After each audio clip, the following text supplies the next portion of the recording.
Teoria, como continúa. So, esperemos que sea buena.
Lord Phaethon, this time let me. Vivian? Vivian?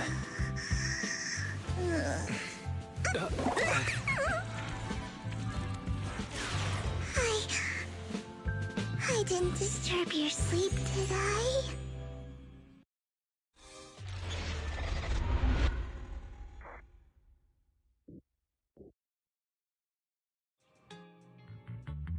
When I got here, the other Lord Phaethon said you were resting on the couch and just let me in.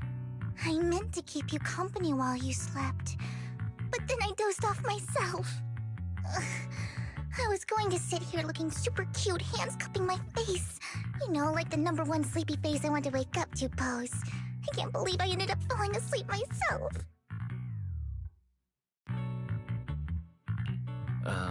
Vivian, are you sure you're awake? That sounded like sleep talk. I'm sure sleeping in that position couldn't have been comfortable either. No, Lord Phaethon. I was just worried that I had disturbed your rest. Just being able to see you sleeping peacefully is already the highlight of my day. No, my entire month. Though it is a bit late, but... Good morning, Lord Phaethon.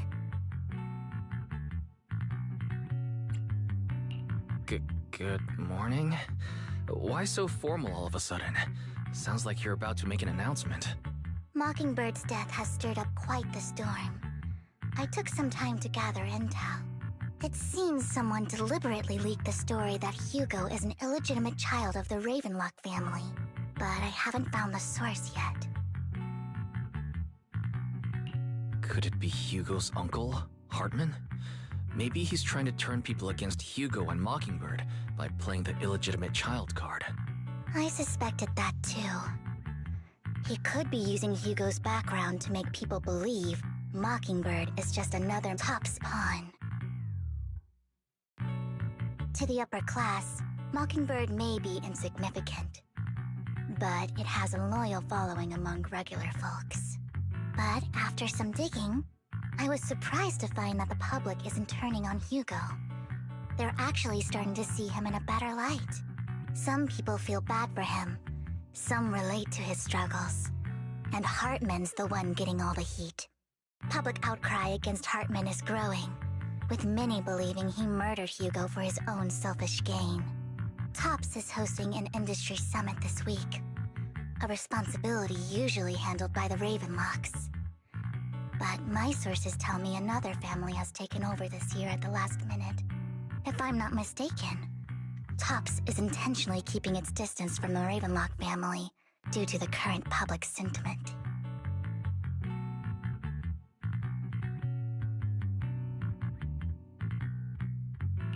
Based on our past experience with Hartman, he's not the type to sit back and let anyone mess with his power or interests. And that's what worries me. Hartman, in all likelihood, must have taken the sacrifice core. And now that he has this bargaining chip, who knows what kind of deal he'll strike with the Exaltists. Sorry for interrupting. Can I borrow Wise for a minute? Oh, no problem at all. I'm sure you have important faith in matters to discuss. Take your time. I'll just be waiting outside. Wait! Don't go outside, Oh, don't mind me, Lord Phaethon. I wanted to browse the videotapes anyway. I'll be right here. Just let me know when you're done. Thank goodness Vivian didn't walk out the main door. Lycon's been pacing around outside for like half an hour and scared off at least 5 customers. He's stressing over what he did to Hugo in front of Vivian, but he really needs to talk to us. Maybe you should go speak with him first?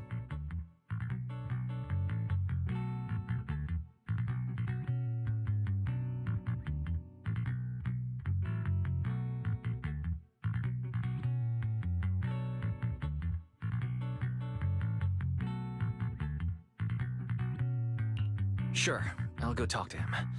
At the end of the day, we're all after the same enemy. As proxies, we should become the bridge between them.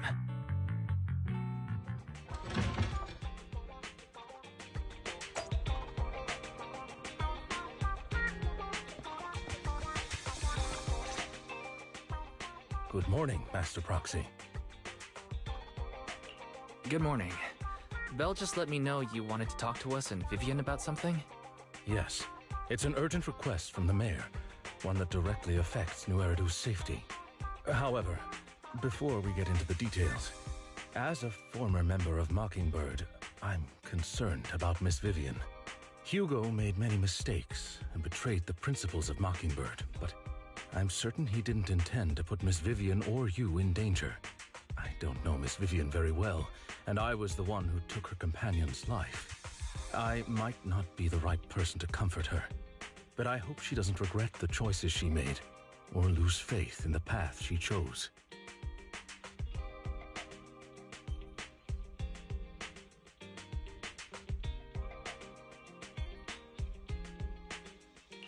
Vivian doesn't seem down at all. In fact, she's been actively gathering intel. I think she's handling this with even greater calm than I am. If you're feeling bad about what happened with Hugo, it might be a good idea to talk to Vivian directly. From what I've seen, she's not as fragile as you might think. That's reassuring to hear. I trust your judgment. You've always had a sharp eye for people. Would you mind coming in with me? I'd like to apologize to Miss Vivian in person.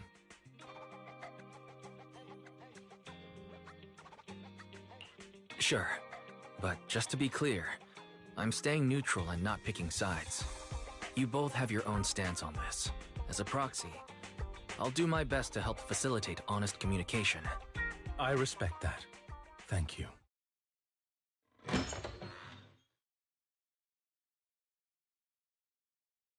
Miss Vivian, I'm very sorry about Hugo. You don't have to explain anything.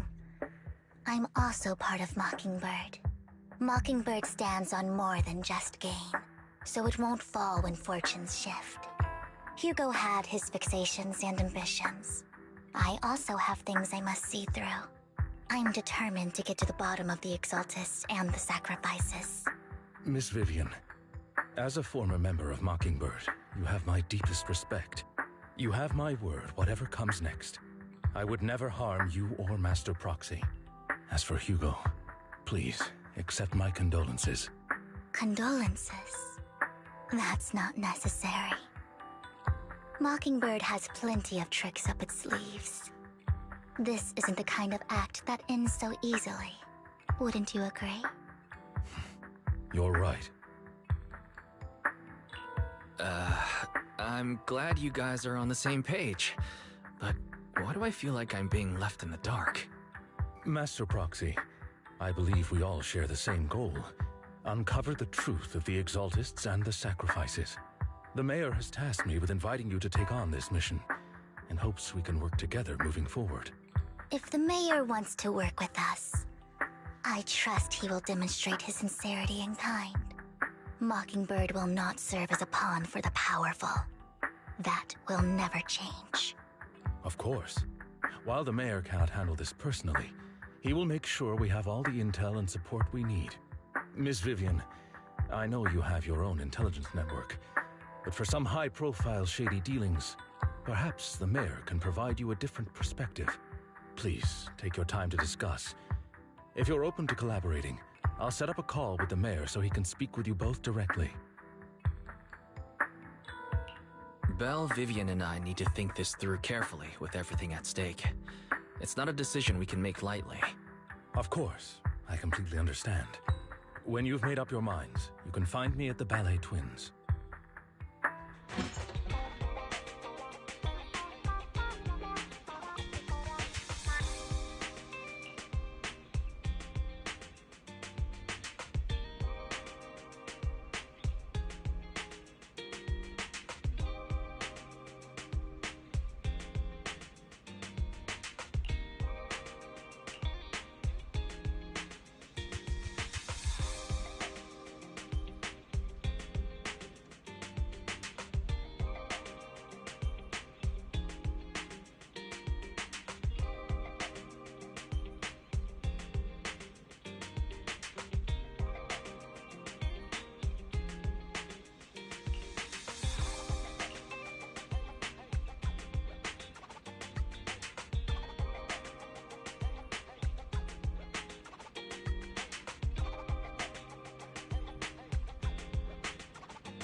I'll connect the call to the mayor now.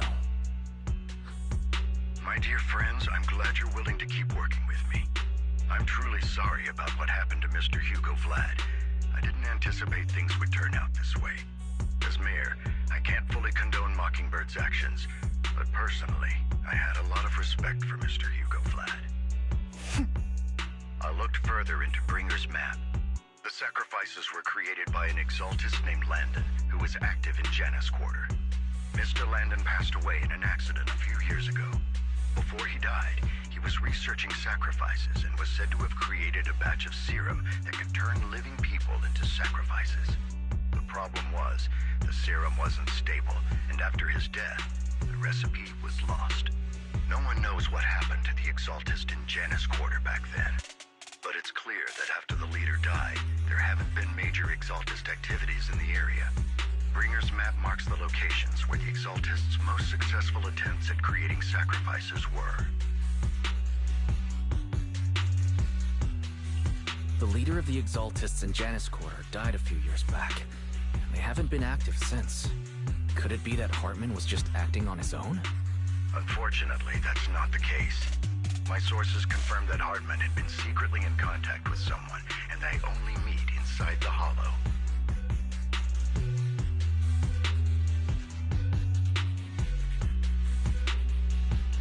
Is it possible it's someone from TOPS? TOPS is a huge alliance of corporations. They wouldn't bother getting their hands dirty. Instead, they just sit back and reap the rewards. Everything Hartman is doing is to secure his place in TOPS and strengthen his power within the Ravenlock family.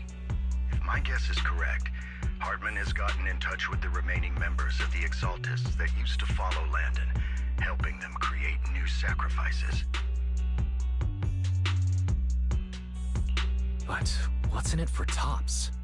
There's no way the Exaltists would just hand over their secrets about sacrifices to Hartman, right? A sacrifice outbreak would throw the city into chaos. And that's when TOPS steps in, taking control of the situation on their terms. The public will see the mayor as incompetent, while TOPS comes off as the real protectors of the city. And when that happens, public trust will shift towards TOPS. And Mr. Mayor, you might find yourself in an unfavorable situation.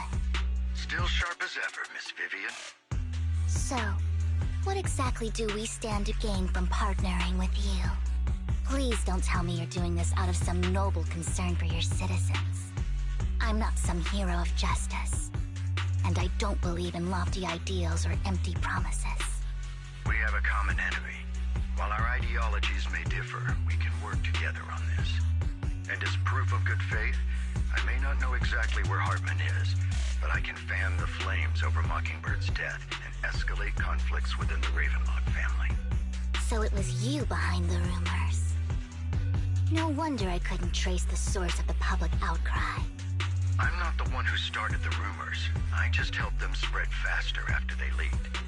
And I pulled a few strings to make sure the story painted Mr. Hugo Vlad as a heroic figure who was unfairly persecuted. As I said before, I had a lot of respect for him, and I'd be happy to clear his name.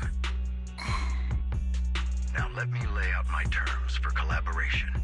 After looking into it, I found that the dormant sacrifice you discovered wasn't the only one. There are more places where sacrifices might be lying dormant.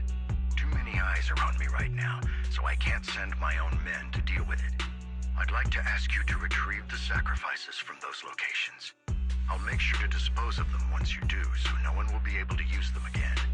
On top of that, I've asked a friend to help monitor your physical condition, and maybe even uncover more of your potential. Her research overlaps with your teacher's work.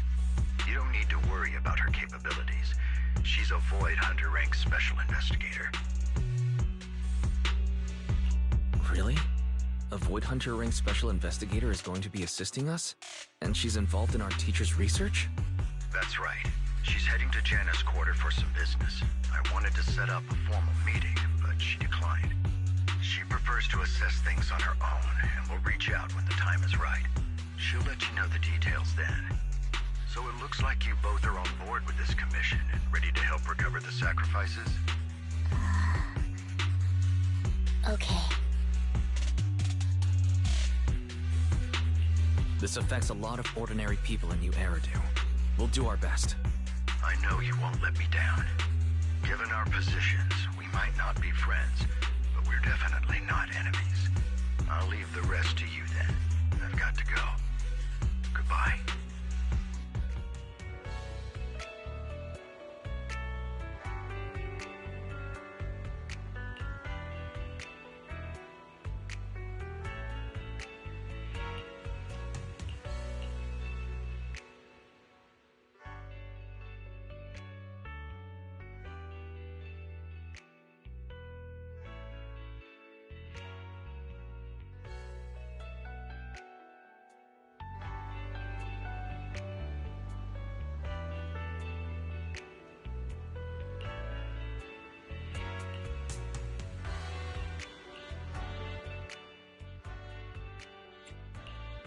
Did you call me?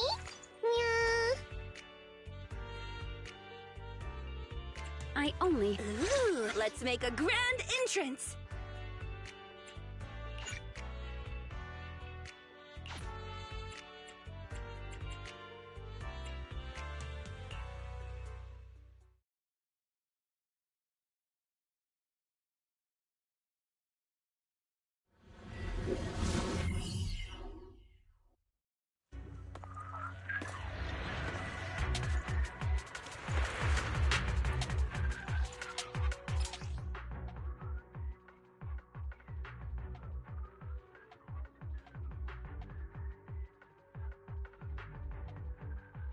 Lord Phaethon, thank you for trusting Mockingbird and me.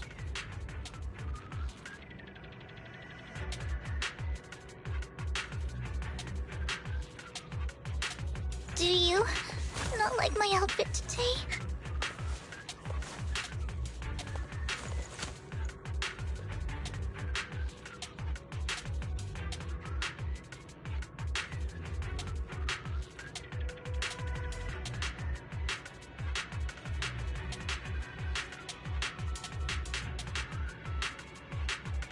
Lord Phaethon, please don't ignore me.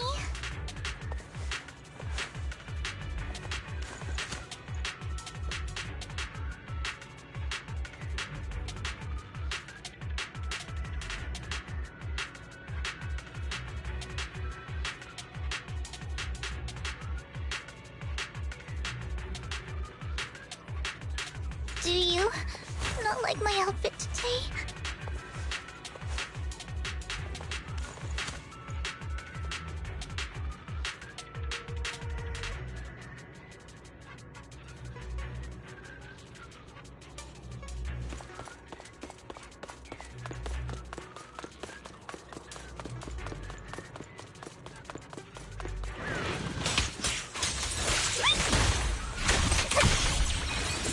Let my song move Don't underestimate me.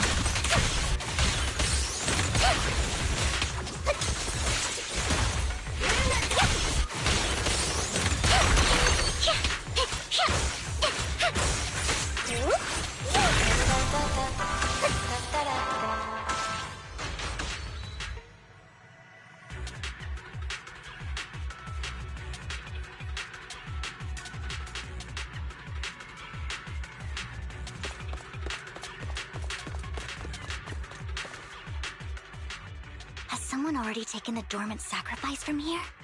Or did the Exaltus decide to relocate it? No. If these dormant sacrifices aren't handled carefully, they could awaken and turn against anyone nearby. She wouldn't risk moving them unless it was absolutely necessary. Did she realize the mayor was looking into this?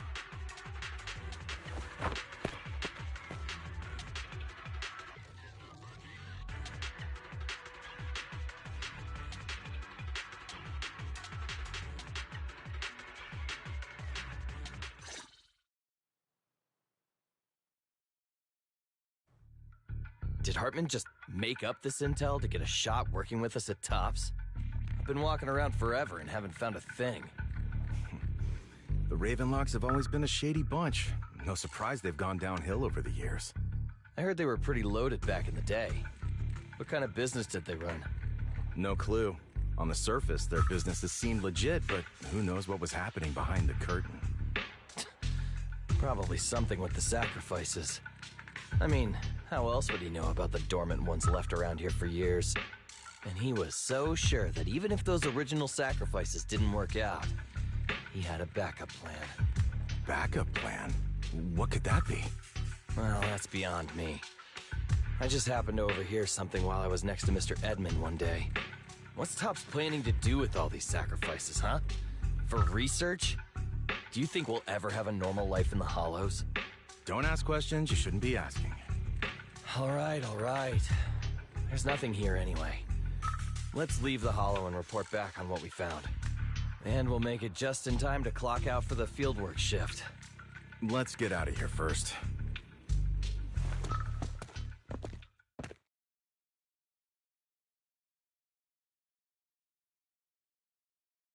Hartman, that fool.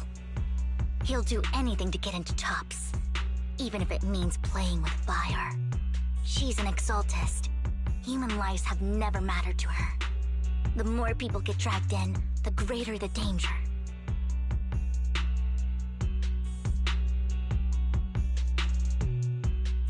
Vivian, you seem a bit frazzled. Who's this she you keep bringing up? I apologize for losing my composure.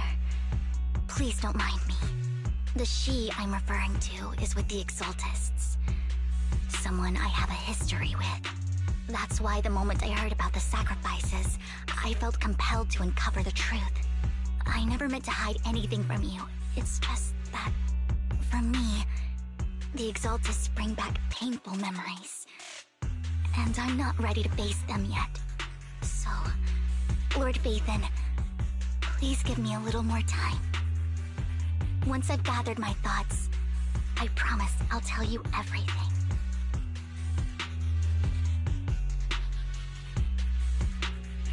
Sure, I'll stop asking. What's more important than an unspoken past is the person standing in front of me now. As for everything else, we can talk about it whenever you're ready to share. Lord Phaethon, if we weren't in such a hurry, I'd spend 3 whole hours singing your praises. I'll make note of this and make sure to get it done before bedtime. First things first, let's track down those dormant sacrifices. The Exaltus have probably realized someone's after them by now. I wish we knew what Hartman's backup plan is. I just can't shake the feeling that something bad is about to happen.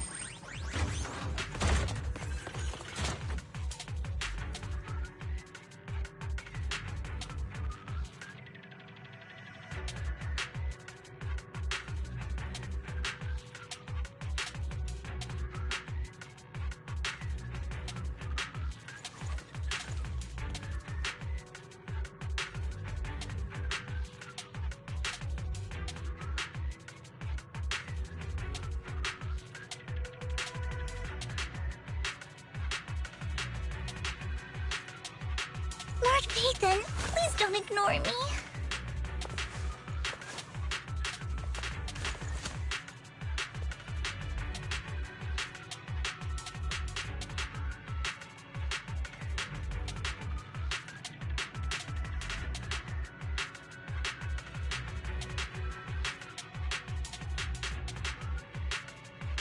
Do you not like my outfit today?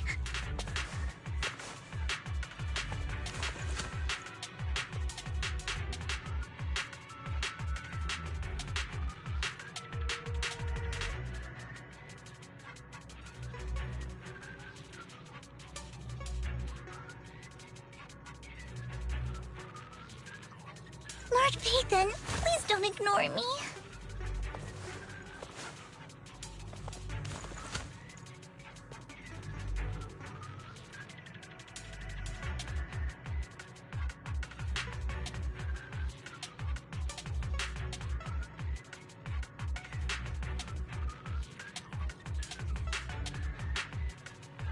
Do you not like my outfit today?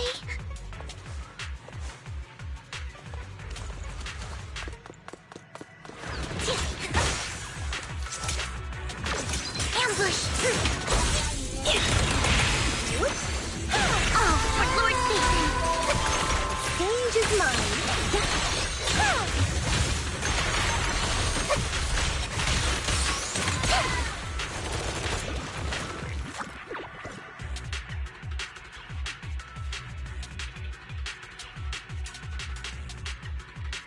Hugo may have done terrible things, but he had his reasons.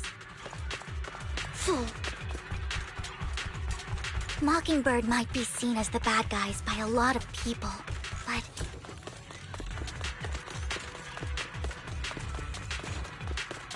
ironically, joining Mockingbird is what put me on the right path.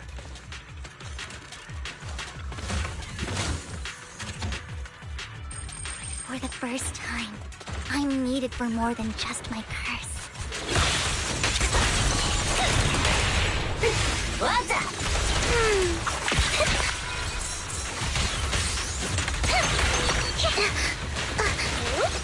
My turn. All right, I'll take them. Don't underestimate me.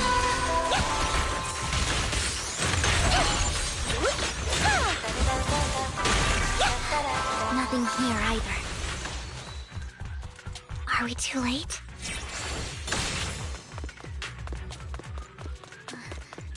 There's someone up ahead.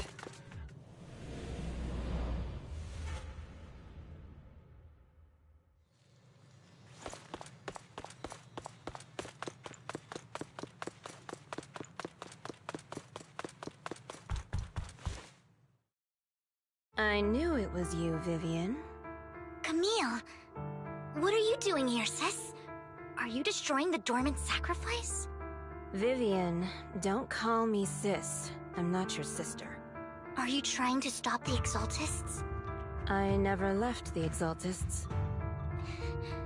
You know what Landon did back then! Lord Landon did it for the Creator.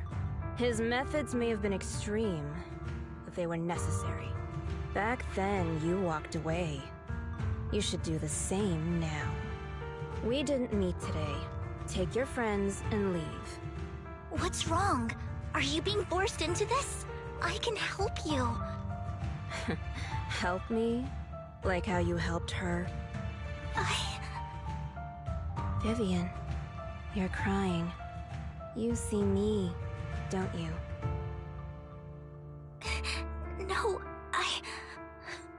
You haven't changed a bit, Vivian. No need to hide your tears.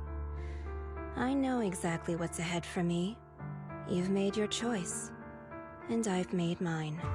One last piece of advice. Stay out of this. She loathes you. I won't tell her we met today. Don't show yourself around us again. Camille!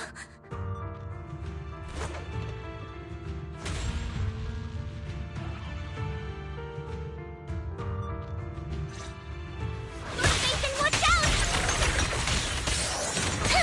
I'll tell you what that was about later! Move everyone! Let's take care of the ethereals first. Don't underestimate me. Alright, I'll take the mine. Together, kill deep.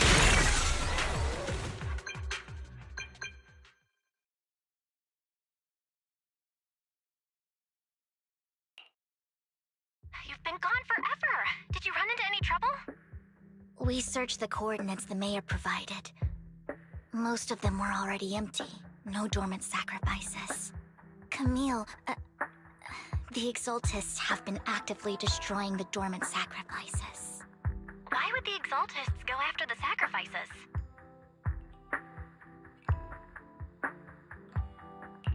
I saw it too, but I can't figure out why the Exaltists would do this. And one of them is someone I once knew. I thought she would leave the Exaltists after Landon's death, but she stayed. Wait, what did I miss? Why do you know so much about the Exaltists, Vivian? When I was a child, I stayed with the Exaltists for a while. Back then, Landon was one of the most respected figures among the Exaltists in this region. A lot happened, and after Landon died, I left. I can't turn a blind eye to the sacrifices. I know all too well how many lives have been lost bringing them into existence. Ever since I learned a sacrifice had appeared in Janus Quarter, I haven't been able to stop worrying. I won't let history repeat itself. That's why I asked Hugo to investigate, starting with the Sacrifice Corps. Vivian. Please stop. I'm not looking for comfort. I'm just recounting the story for you to understand the situation. We've got bigger things to focus on. But when I do need comforting, I'll come straight to you. I hope you'll make time for me, Lord Vathan. Just so you know, I'm not the easiest to console. Absolutely. If you're feeling down, we'll be here for you. Okay. Back to the matter at hand. That conversation between those two TOPS employees back in the Hollow is still bothering me. They said Hartman had a backup plan, and that got me thinking about some news that was quietly swept under the rug. Lately, there have been mining accidents in Ravenlock-controlled areas. Many workers have died. The families were paid off with huge settlements, way more than usual. No protests, no controversy, and the issue was buried. But considering the Ravenlock's financial position, why would they be so generous with payouts? That sounds sketchy. Do you think those accidents were faked? Precisely. I don't think those workers died in mining accidents. I'm planning to reach out to some old friends, see if they've heard anything about this. Do you have time, Lord Phaethon? My contacts are just near 6th Street. Care to join me?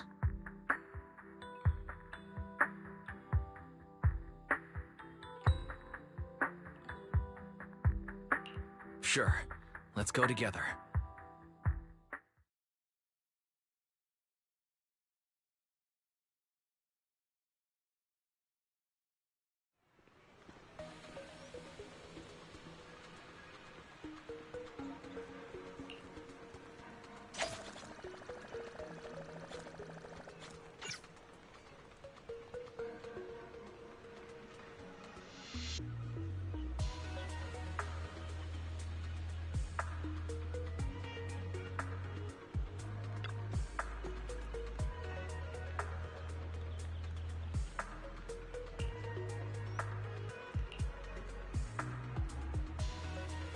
An old friend of mine said she has some new intel.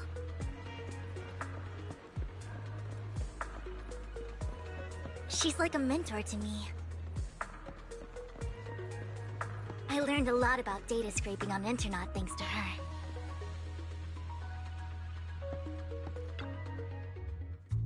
Rain! Long time no see. Yeah, it's been a while.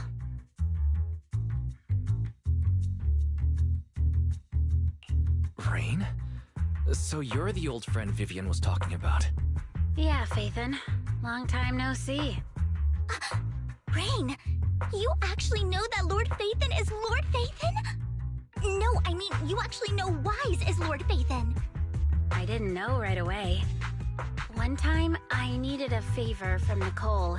I only found out after meeting them. I mean, who would expect a legendary proxy to be running a video store for a living? Oh, by the way, your idol... Rain, let's not bring up old stuff.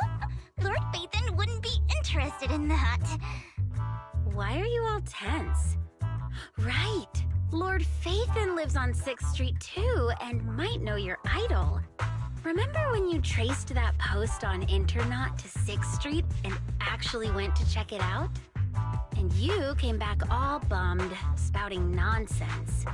Like there was only a black cat at the location, and maybe your idol is actually a talking cat. Or something like that. I think I know that black cat.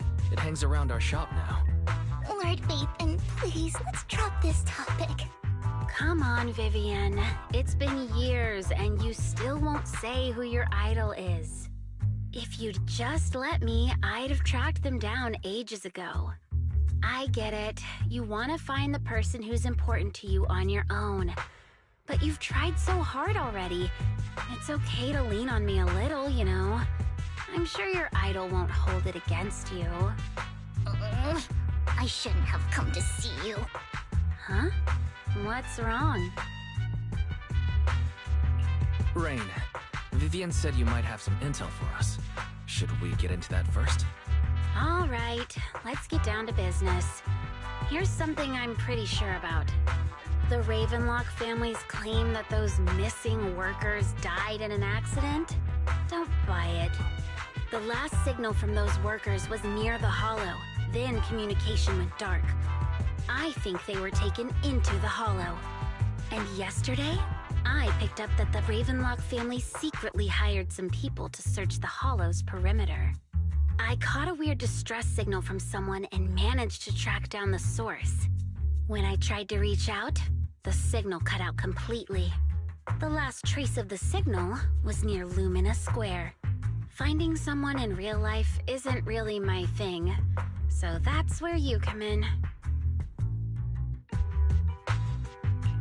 Okay, we'll take a look around. You just said this is something you're sure of. Do you have anything you're not so sure of? I dug up some info online, and one thing stood out. A few days ago, there were some creepy sounds coming from an abandoned warehouse by the port. The place was locked up, so no one could see what was happening inside. Not sure if it's related to your search. If you don't find anything useful around here, it might be worth checking out. Well, that's all I have for you. Thank you, Rain. Don't get all emotional on me now. I'm just helping out a friend. This one's on the house. Consider it payback for the favor you did me last time. But if you still want to find your idol, hit me up. I've been curious for what... Alright, don't worry about it. I'll manage it myself. Stop being so nosy, Rain. Nosy? Nah, just professionally curious. What kind of person is worth all this searching, huh? But honestly, whoever they are in real life, they've become a part of you. You've come a long way in this search, Vivian. I much prefer the person you are now. So if you find this person, don't chicken out. Go meet them. People will appreciate you for who you are. Rain. I might not care about the real world or what it'll be like, but I hope everyone I know can live a good life. I'm counting on you to save the world, guys. Alright, I have other business to take care of, so I'll leave the rest to you.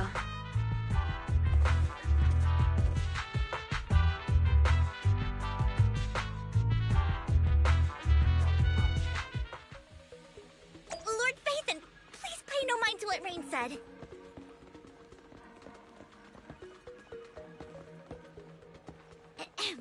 That big guy's up ahead. Let's hurry.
Don't take me back, please. I was wrong. I know I messed up. I don't want your money anymore. Please, no. Calm down. Who are you? I won't say anything. Just let me go. I don't know anything. I swear, I know nothing. We are not PubSec, the HIA, or the Ravenlock family. We won't force you into anything. There's no need to be afraid. What do you want from me then? We simply want to know where the Ravenlock family took you and what they made you do. I can't say. I can't tell you. I have a family. They'll hurt them. You never saw me. Please, just stop asking. Don't you wish to see your family? I don't deserve to see them. It's my fault. I was greedy. I did this to myself. But your family must miss you dearly. I'm sure they won't blame you. No, it's my fault. It's all on me. I don't want to drag them into this. If the whole ship is sinking, no one on board can escape. I'm just a nobody. And right now, there's nothing I can do to change anything. If you care about your family and friends, now is your chance to stop the disaster before it's too late. Even a butterfly flapping its wings can send a tsunami surging across the ocean. No one knows how this will turn out. But if you do nothing now, the only thing waiting for you at the end will be regret. We're not here to turn you in, and we won't force you to confront them. You'll be safe with us. I'll help you return to your family. But you must tell us precisely what happened. Hartman offered a huge amount of money, looking for workers to go into the hollow to guard something. The money was way too good. We all kind of figured something wasn't right. I thought it was just smuggling or guarding some kind of illegal ether resources, so I signed up. After we sent in our applications, Hartman's men took us into the hollow.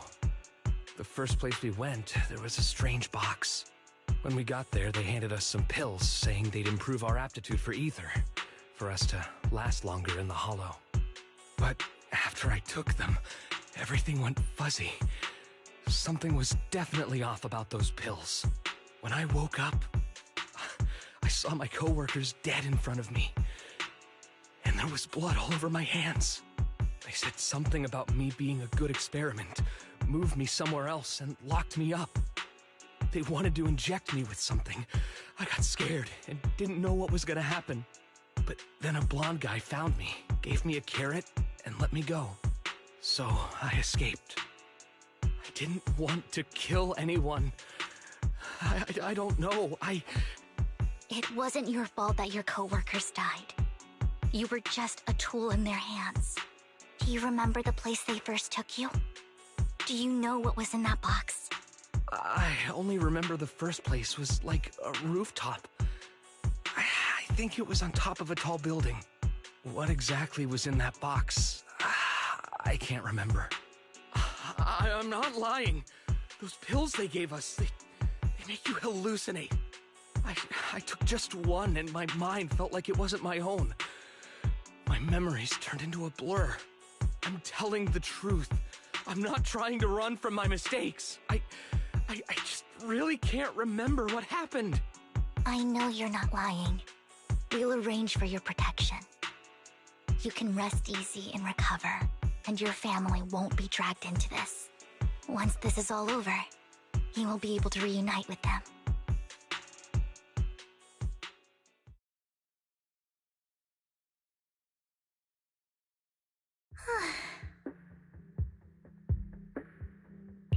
Sometimes I wonder if you've had some kind of special training, Vivian.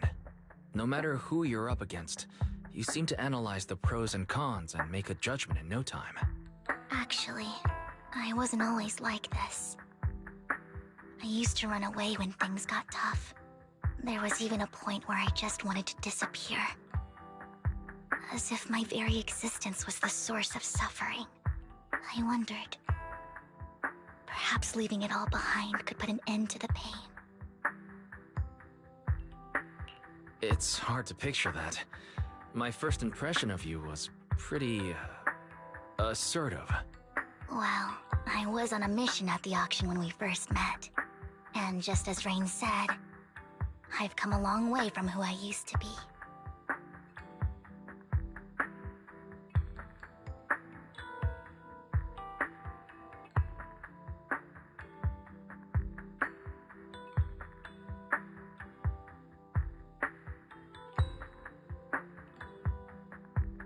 Speaking of Rain, it's quite a coincidence that you two know each other and are actually close. You even know one Denny Boo. That surprised me. We might have crossed paths without even realizing it. Enough about me. Tell me more about you, Lord Phaethon. Where have you been? And what have you experienced? Looking back, it feels like I've been through a lot lately. Belle and I even lost our Phaethon account. It's a long story, starting with how the Cunning Hares took something from the Red Fang gang.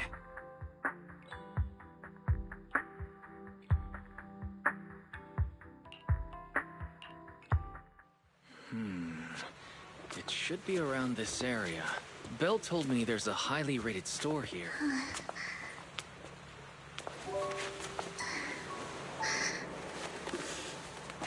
Lord Phaethon! What's wrong? I've seen that black cat on 6th Street. That harmonica in the outer ring you mentioned. I've heard it before, too. I've even been to the monument outside Hollow Zero. But none of that was a coincidence. It was me.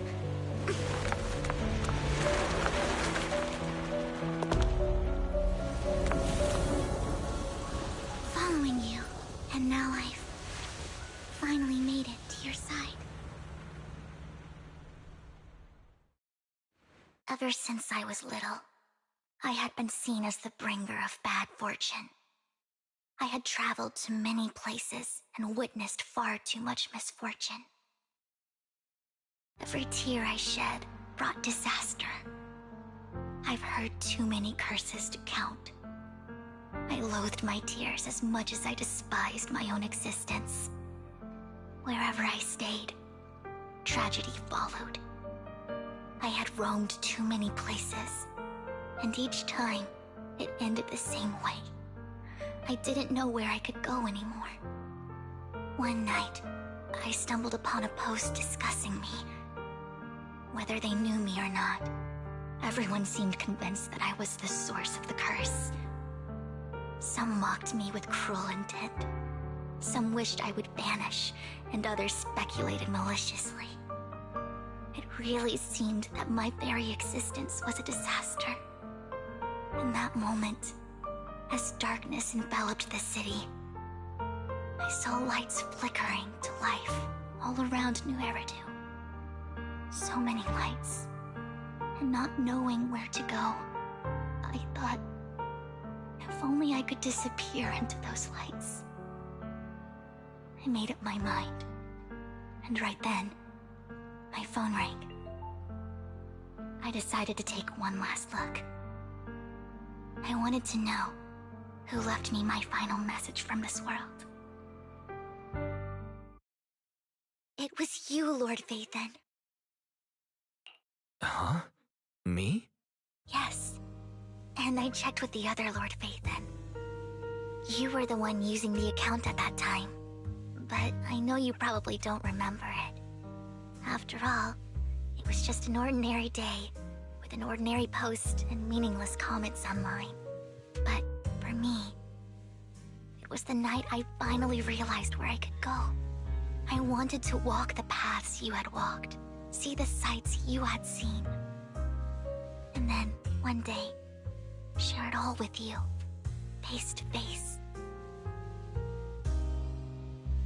So, I have to ask, what exactly did I say in that reply? Well, you'll have to figure it out for yourself. I'm not telling you.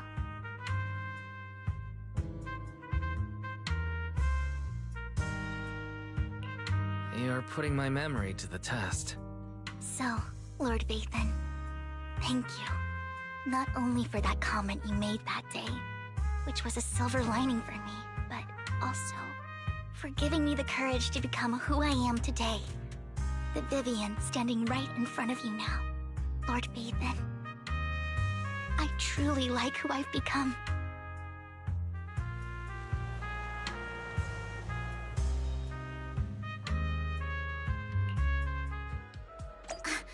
Lycon just sent a message. There's an update. Let's head back to the video store and go over the details together.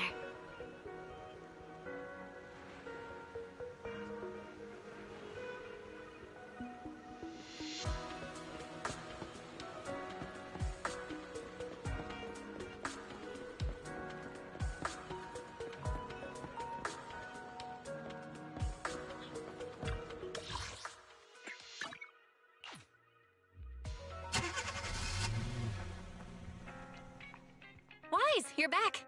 Looks like Lycon's tied up with something. He said I should just chill until you're back, and then we can talk online. I'll call him now. Master Proxy, Miss Vivian. The gentleman Rena brought back has stabilized and calmed down now. Based on his account, we've identified where Hartman is hiding the core. He also mentioned that Hartman plans to trade the core with a group of people. We suspect that this group consists of members from the Exaltists. I knew it. Now that we have the location, it would be splendid if we could seize the sacrifice core before they do. Precisely. We hope you can head to the location as soon as possible to secure the sacrifice core.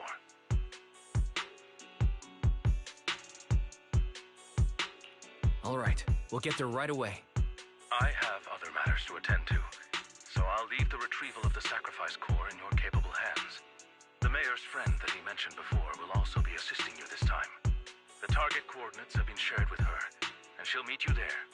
Please ensure your safety, and I wish you all the best.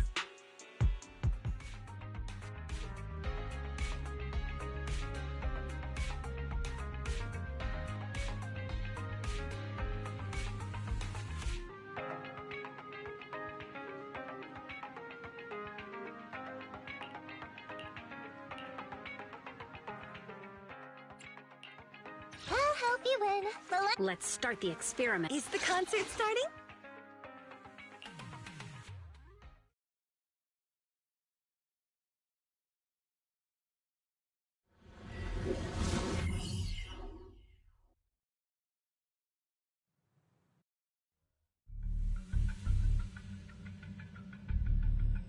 Where's the sacrifice core?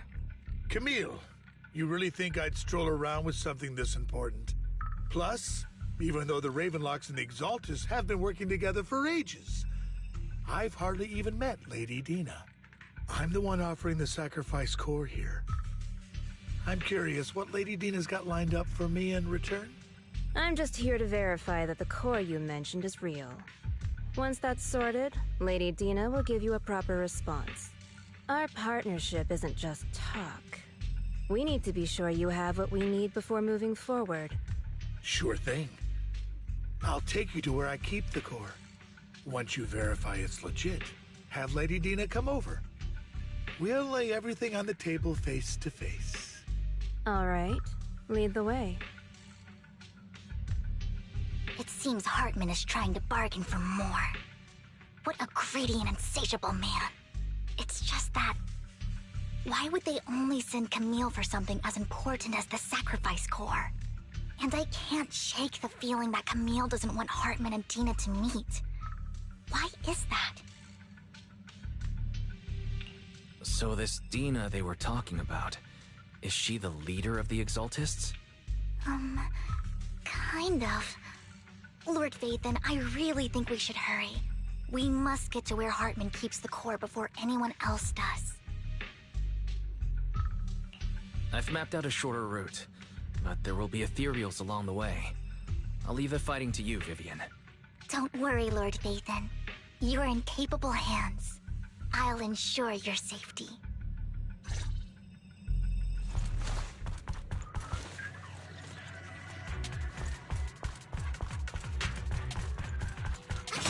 Ethereal!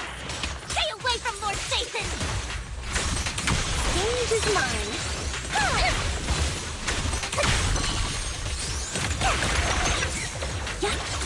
Don't underestimate me.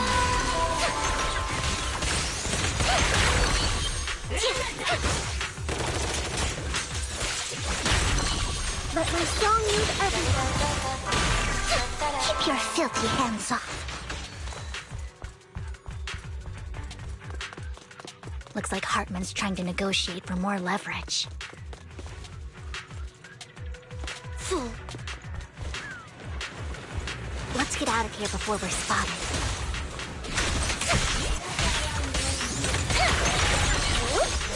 Oh, Lord Vathan! There, let's keep moving, Lord Vathan. Don't touch me. Don't touch me.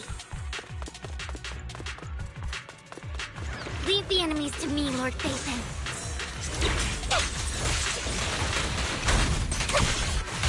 Look around! The stage is mine!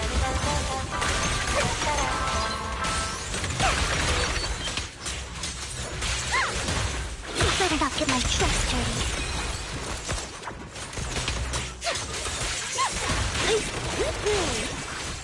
Don't underestimate me. They're still over there. Looks like they're arguing.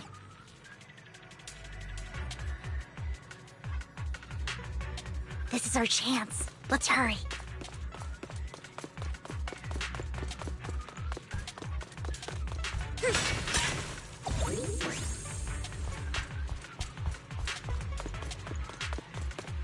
No matter who has the sacrifice core, Hartman or the Exaltists, it would be really dangerous.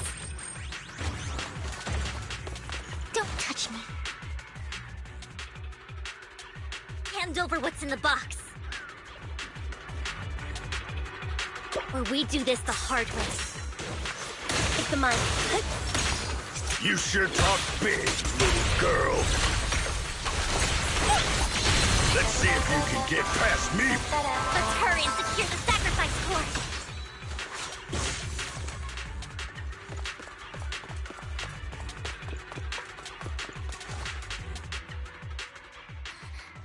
Lord Vathan, the box is empty. So Hartman never kept the core here to begin with? How did you even find your way here? Where's the core in the box? What did you do with it? You call this keeping the sacrifice core safe?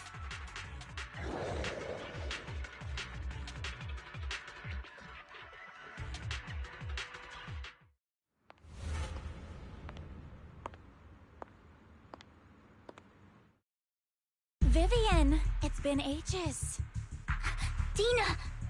Oh my, you actually remember me. So sweet. Look at you, thriving. I thought you'd totally forgotten about our past. So, tell me, do you ever dream about the people you've killed? Are they crying in your head all night? Back then, I had no idea. You had no idea? While you were soaking up all that love from Daddy and everyone else, you had no idea what was going on? I wasn't... Lady Dina, Miss Vivian didn't actually... Camille, when did I say you could meet up with Hartman today? I just wanted to make sure the sacrifice core is legit.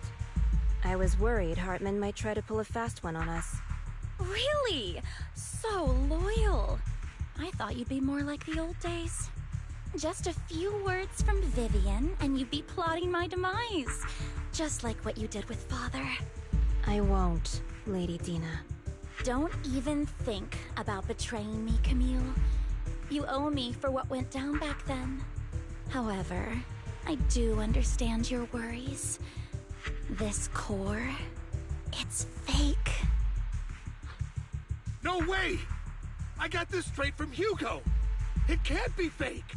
How can you just claim it's fake without any proof? Ugh, seriously.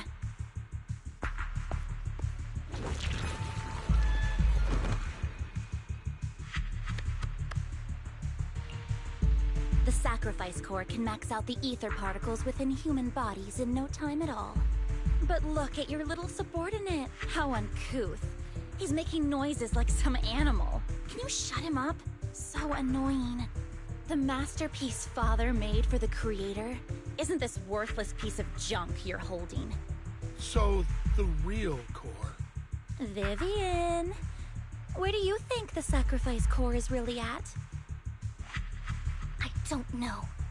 If I knew where the real core was, I'd destroy it without a second thought. Dina, you understand what the sacrifices are. And you know those who were blessed should not have to endure such horrors. Oh, they shouldn't have suffered those horrors. Weren't you the one who decided if they'd be blessed or not? If it weren't for your tears, how would they have encountered such misfortune? How self-righteous, Vivian. Their fates were in your hands. It was you who brought disaster on them. Landon just needed an excuse. He needed someone to blame. Whether I shed tears or not, he'd treat living beings as mere subjects for his sacrifice experiments. Dina, you know all of this.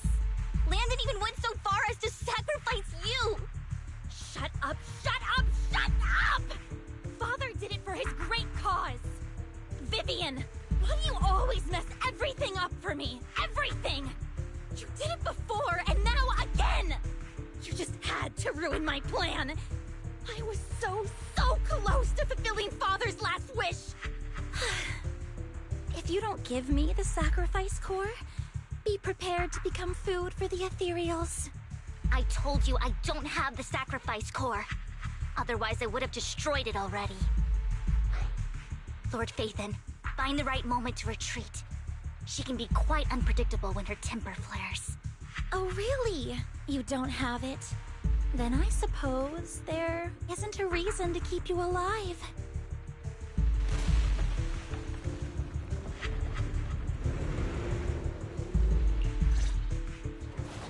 Don't get... More ethereals are coming. Age is my... Healthy. Too many. There's no chance to get out of this.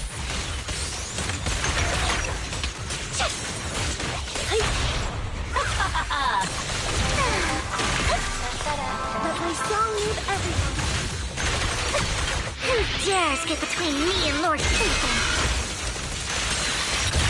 The wind is perfect today.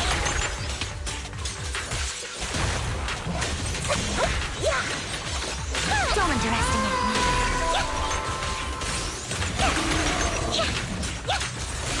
Stay away from Lord Phaethon!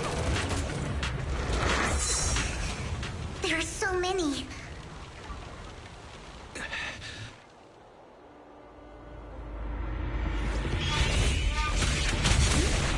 It's ink?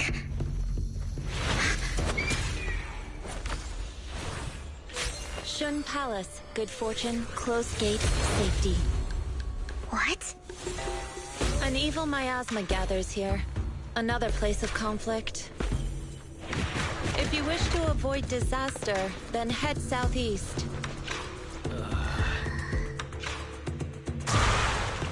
Now! Thank you.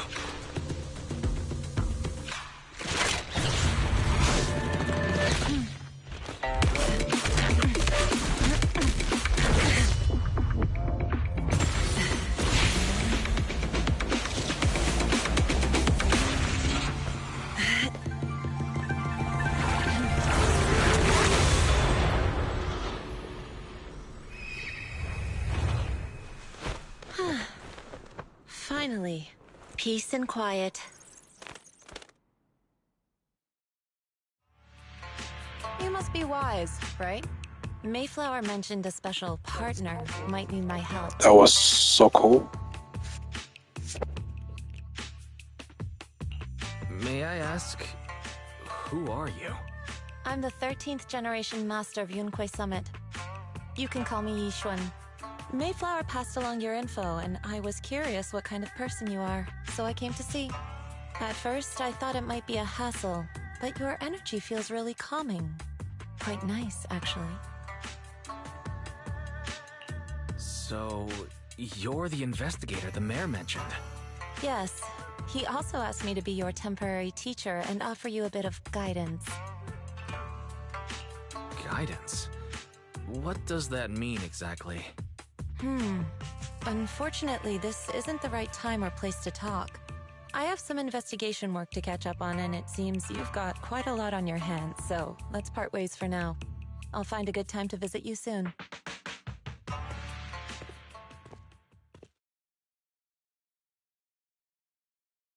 I'm so sorry, Lord Phaethon. I'm just not feeling very well. I think I'll head back for now. I'll investigate the sacrifice core and reach out once I find something.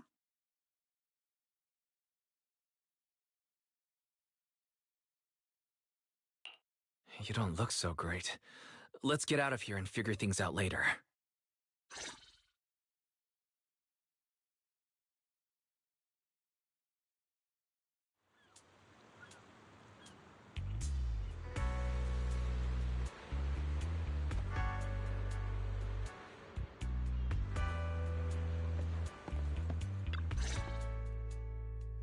Lord Phaethon, are you going to rest now?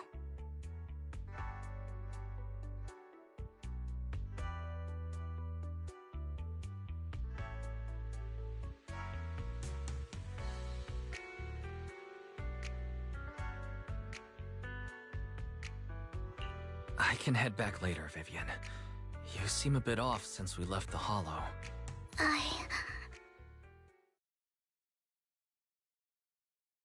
If you want to talk about what's bothering you, I'm here. Sometimes it helps to get it out. I didn't mean to keep my past from you, Lord Phaethon. When I was little, people thought I brought misfortune, so no matter where I went, no one wanted me around for long. Then, one day, Landon adopted me and brought me to the Exaltists. There, I met Dina, who was so kind to me, treating me like a dear sister. She told me her father, Landon, was a great man who'd one day make everyone stop fearing the Hollows, so all life could live freely inside and outside of them. Dina helped Landon pick people for the blessing, and everyone in the Exaltists respected her greatly. Those who received the blessing would have a better ether aptitude, allowing them to enter the Hollow freely without fear of sudden disaster. Back then, Dina would chat with me every day, always about the Exaltists and her father. But things between us shifted when Landon asked me to step in for Dina. Landon told me I didn't only bring misfortune, and that if I listened to him, I could actually help people. After that, he'd take me to meet people, and if I shed tears, he'd give them a blessing medicine. Those who got the blessing could dodge calamities. At first, I was ecstatic, thinking I could help others. I shared my joy with Dina, but that was when she started to pull away from me.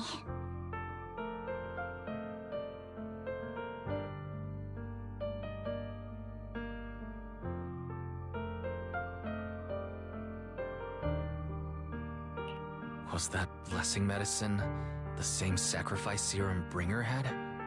Yes. To be precise, it was an early version of the sacrifice serum. Landon's medicine wasn't stable. The medicine Landon developed could boost abilities quickly, but also sped up the development of ether corruption. In the end, most people turned into ethereals, and a few became sacrifices, losing all human consciousness. The ethereals were killed while the sacrifices were given to the higher-ups of the Exaltists.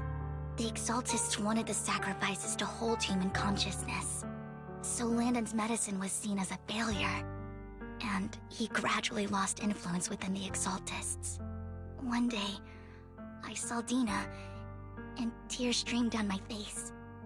In a bid to save his reputation, Landon decided to let his own daughter receive the blessing. I had always thought that getting the blessing was a good thing, until I saw terror in Dina's eyes that day. That evening, I broke Landon's rules for the first time, and followed him out of the Exaltist's residence. I trailed him to the Hollow, where I witnessed someone who had been blessed becoming corrupted. In the end, that person became an ethereal. Then, without hesitation, Landon killed him. Before Landon returned, I went back to the residence and snuck into his study. And there, I uncovered the truths I just told you. And just a few days later, it was time for Dina to be blessed. I wanted to save her and stop anyone else from getting deceived. So, that day, I told everyone present that Landon should be the one to receive the blessing, not Dina. At first, Landon argued, and no one believed me. But, in front of them all, I looked at him and let my tears fall.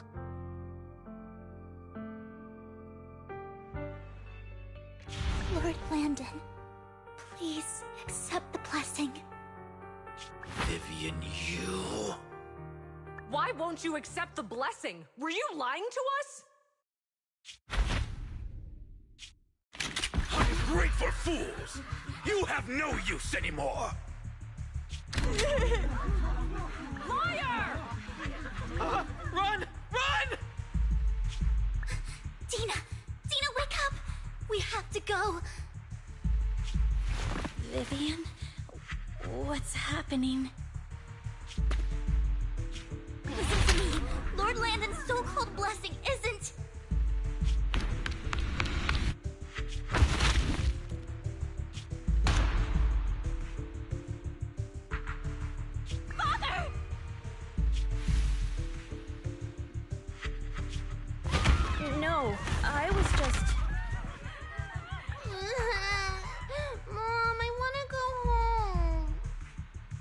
got nothing to do with us. This is just what happens when you don't accept the blessing. Vivian, was this you? Tina, I just didn't want you to accept the blessing. Everyone who does ends up... I just don't want to lose my father. You knew? If you knew what he's done, you... He's my father. He's all I have. Stop being self-righteous, Vivian. You only ever bring misfortune.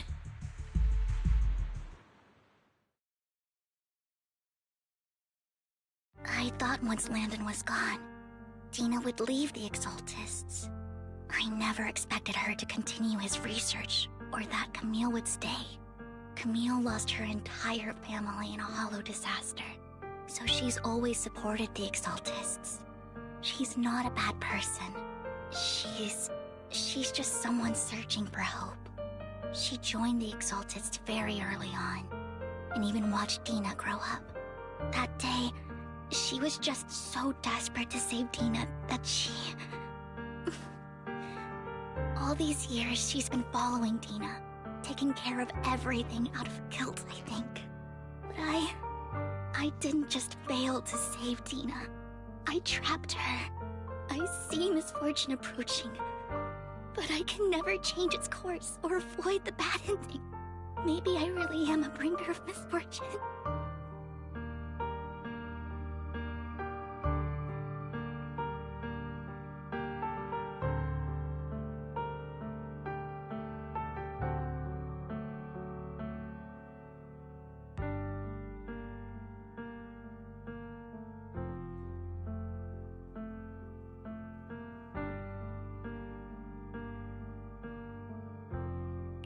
No, you're not the one causing trouble. Whatever went down with the Exaltist, it was Landon who was pulling the strings. As for Dina and Camille, they knew the truth and they made their choice.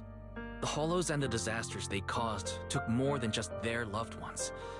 Not all survivors cling to obsession and hatred like those two do. Lord Phaethon.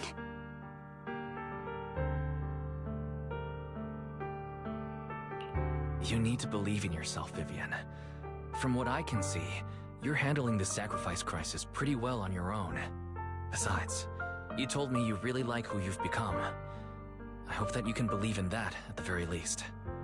Yes, that'll always be true. Thank you for listening to my story today. Years have gone by, but I've never had the courage to face all this. Maybe Dina and I were meant to meet today, so I could finally spill it all out. It lightens my heart a little. Lord Phaethon, you truly are a wonderful listener.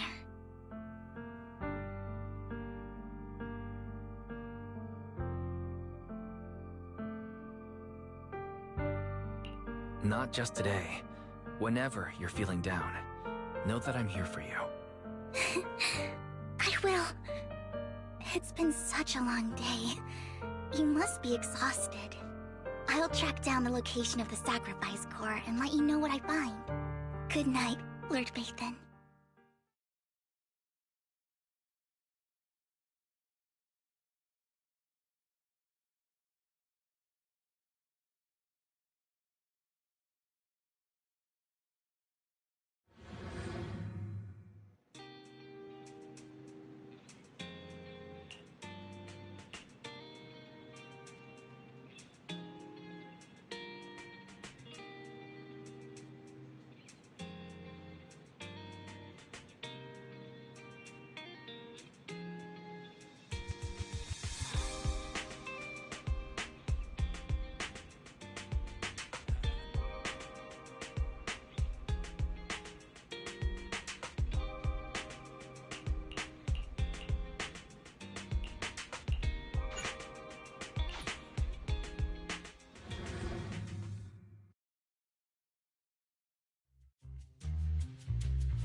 Shawl, I didn't expect you to be working here. Perfect. I was just covering someone's shift. The screening here is super strict, and I was afraid the supervisor would realize I was new and subbing for someone, so I hid in the control room during the supervisor's inspection. So I happened to bump into this guy, a blonde man wearing a hat, and I think he was checking some footage. Then he logged that footage into the tape he brought. Later, I found that part of the footage had been wiped. Blonde, wearing a hat. Could it be Hugo? Do you know him? I think it's him. If it were Hugo... I think I know where he would hide the tape. Thank you, Shaw. You were a big help. Great! You also helped me a lot when I started working. I used to make mistakes all the time. If it weren't for you cleaning up my messes, I would have been fired ages ago. So I'm happy I could help you too. All right, go ahead and do what you need to do. We'll catch up another time.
If I'm not mistaken, you and Vivian share the same goal. Silence is no good for negotiation. I just don't want Dina to reach a point of no return. Hasn't she already reached that point with what she's doing? The formula for the Landon serum was lost, but a batch survived, and Dina was able to develop a substance that can be used for mind control. She's trying to combine the two to make sacrifices that would obey human commands. If the dormant sacrifice and the remaining Landon serum are destroyed, we can put an end to this. Dina's concoction can't create sacrifices on its own. And the sacrifice core? That belongs to the creator, not her.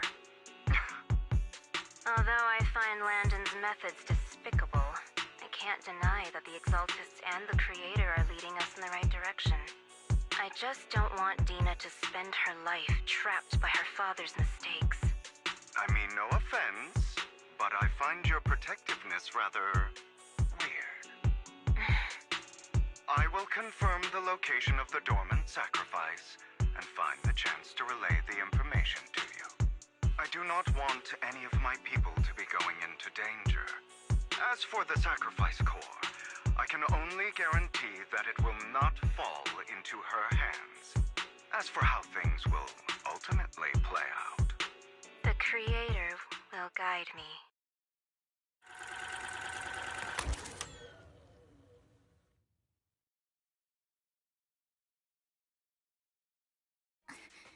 Camille was actually destroying the dormant sacrifice?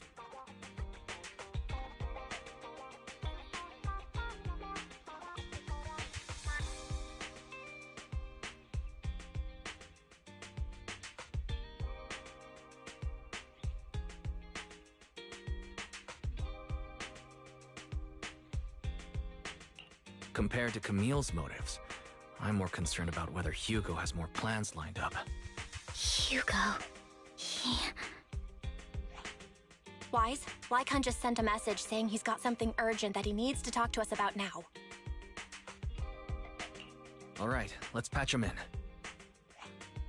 Master Proxy, I apologize for disturbing you. We have just learned that the Ravenlock family will host a banquet tonight. This banquet is rather special, as they're allowing members of their family to invite business partners to attend. With Hartman at the center of controversy, there are many members of the family who are eager to use this opportunity to replace him.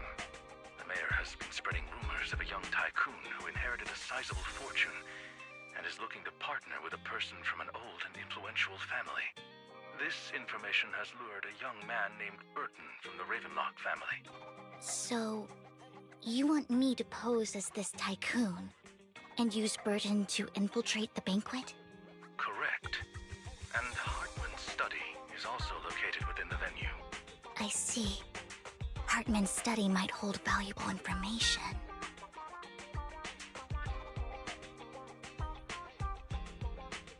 It seems like there's nothing left for me to do. You can attend as her +1. +1? Lord Phaethon, please go with me! Master Proxy, it seems Miss Vivian requires your presence, so... Yes! Just your presence will help me immensely! Sure. If we go together, we'll be able to keep an eye out for each other. I'll accompany Vivian. I'll send you the time and place for the meeting with Burton. If you encounter any danger, please evacuate immediately or contact me for backup. I hope everything goes well for you tonight.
Miss Banshee, I believe I've shown you my sincerity.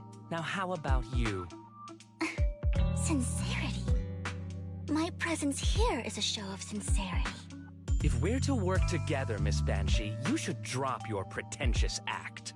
I am well aware of the ways of the Ravenlock family. If I were to come empty-handed, I probably wouldn't even be able to make it out the front door tonight. Since I agreed to come with you, and even brought along my most precious companion, does that not show my deepest sincerity? No need for such an off-color joke. Our door is always open for those coming or going. We both know what's what, so let's cut the small talk. I know far more about how the Ravenlock family made their fortune than most here.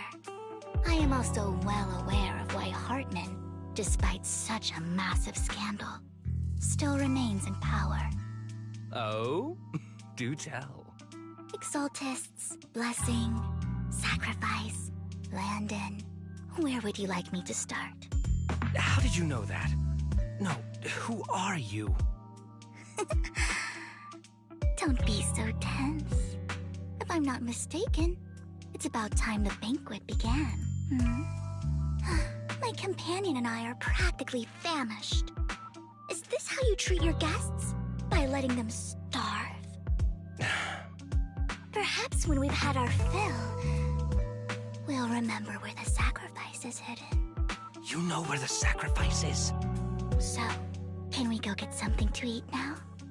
And also looking forward to receiving a special dessert from you. Hmm? We can discuss what you wish to know while we enjoy dessert. Of course. I wouldn't let such an important guest discuss matters on an empty stomach. As for dessert, I will prepare it myself, and I guarantee it will satisfy you. I'll come find you later. I wish you a pleasant evening.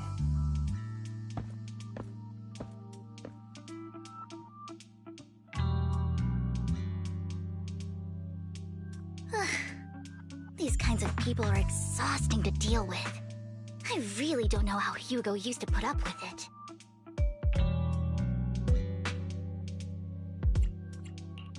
Was there a special meaning to the dessert you mentioned just now? I thought he'd stay for longer, but he left once you said that. Hugo taught me that bringing up dessert in such situations is a way of telling the other party they need to offer more. Fortunately, that old fox Hartman is terrified of losing power. He's definitely keeping the destruction of the sacrifice and the fact that the sacrifice core is fake hidden from the other family members. Otherwise, Burden wouldn't have been so willing to raise his offer. Lord Phaethon, let's find Hartman's study when the banquet is at its busiest.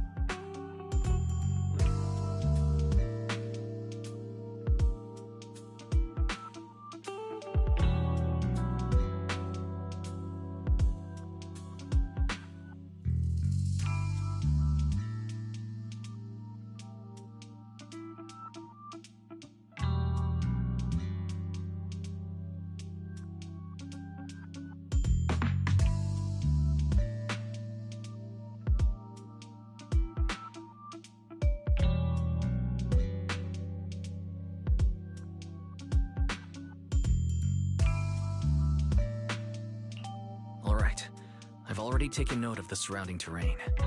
Once more people arrive, we'll enter the garden through the door in the corner of the banquet hall. Wherever you go, I'll follow, Lord Phaethon.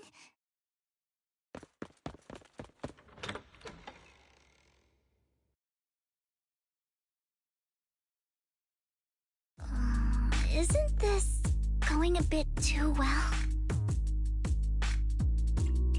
The security outside of the manor is really strict, but maybe it's more lax on the inside? Just in case, though, let's contact Lycon. Right. Having some backup would be safer.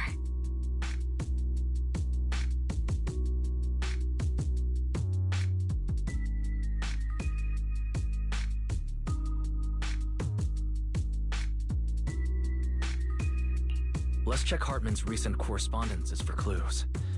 I still have concerns about the sacrifice core. Right. Though the core he gave Dina was fake, Hartman might have left a trick up his sleeve and hid the real one. Then let's split up.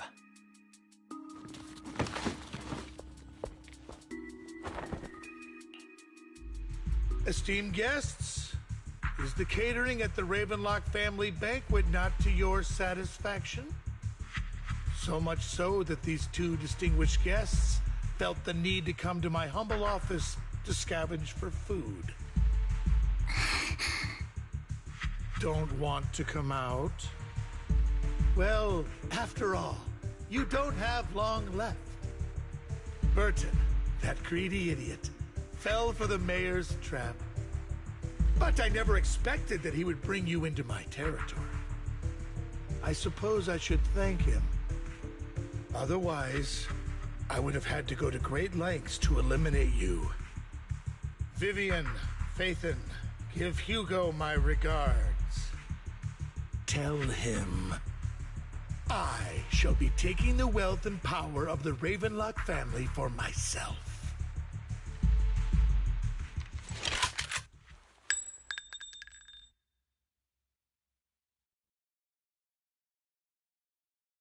The bullet? How? Dear Uncle, why must we be so distant with one another? You can just tell me what you want to say directly. Hugo! Impossible! You're... Uncle, you must know a Ravenlock will never stop until they get what they want. Did you really think I would be defeated so soon? when I have yet to trample you into the dirt.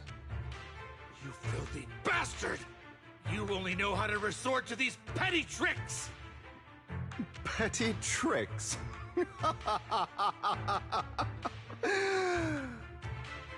Perhaps you'd like to know what I managed to accomplish using this faked death of mine. My dear uncle.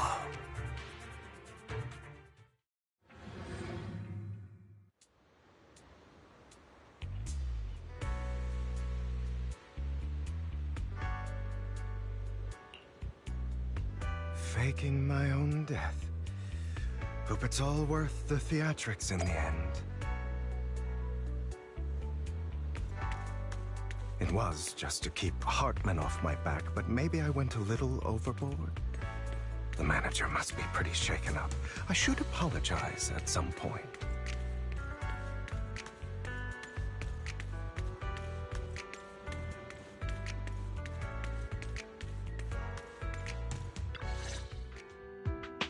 Taking longer to rest than I expected. Lycon, you think too highly of my physical capabilities. Well, thank you for your cooperation.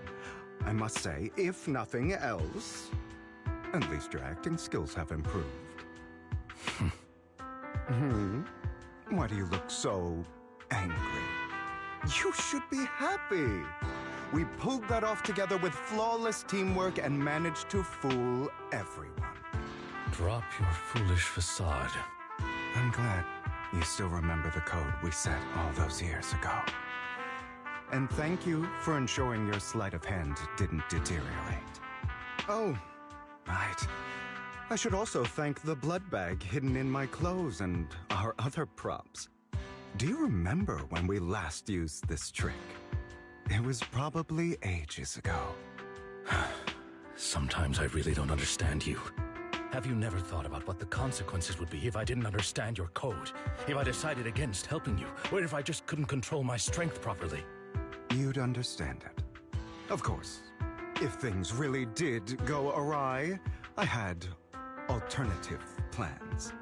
You wouldn't be so arrogant as to think I'd bet everything on you, would you? You're insane. No, I'm flattered. So what exactly is the purpose behind all this? Surely after going to such great lengths to erase your own existence, you don't just plan to hide here and reminisce about the past with me. Don't try to brush this off. I've already helped you enact your plan. Tell me the truth. Don't get your tail in a twist. I have more plans that require your assistance, so naturally I would not hide anything from you. Simply put, as things stand, whether as Hugo Vlad or as Mockingbird, I am doomed to die. Seems you've made quite a few enemies. As a member of the Ravenlock family, I negotiated with Edmund and managed to obtain resources from Tops for my future plans. I also confirmed what attitude they held toward your master, the Mayflower family. Meanwhile, I used my identity in Mockingbird to strike a deal with Hartman and gather information on their collaboration with the remnants of the Exaltists. That's where I got my intel on what Bringer left. Oh, by the way, the crime declaration letter that your dear mayor received, that was also sent by yours truly. He's probably figured that out by now, right? Though I'm not sure if he told you. The mayor learned about the sacrifice attacks through his own means, but lacked an opportunity to take action. That warning letter was precisely what he needed. You aren't hopeless yet. How delightful. In short, I'm more well-informed than your lot because I get around, dealing with all these different important figures. But of course, it comes at a cost. It's only fair. After all, you can't hide the smoke from a wildfire. Rather than trying to carefully tame it and risk setting yourself alight, it's better to let it burn free.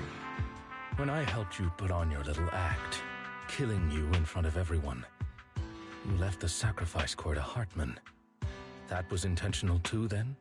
Oh, yes. And it worked like a charm, didn't it? Now no one cares for me anymore, and all eyes are on Hartman. A perfect situation for keeping the Ravenlock family in check while dealing a cutting blow to the Exaltists behind them. Another crucial point is Vivian and Phaethon. I must sever any ties they have with me or Mockingbird. Although I feel bad for Phaethon about what happened, but it had to be done. That's the only way they would be safe, allowing the plan to continue. I noticed that you never turned your blade toward Master Proxy. So, those words you said back then were also... I will bloody my hands. I will carry the weight of my sins. I will become the Abyss. Obviously, it was all an act. My acting has always been impeccable, as you know. Hugo, you're taking such a tremendous risk. Why? Would you believe me if I said it's for justice? But unfortunately, it's not. I want revenge on the Ravenlock family. And I will make sure that despicable excuse for a human being, Hartman, suffers a slow, torturous end. Of course. I also promised Vivian that I would help her investigate the whole thing with the Exaltists. That's all. You don't look too good. Is it your wounds? No. This is the first problem I plan to resolve. Lycon, do you have a place that is sufficiently discreet, quiet, and can take a lot of damage?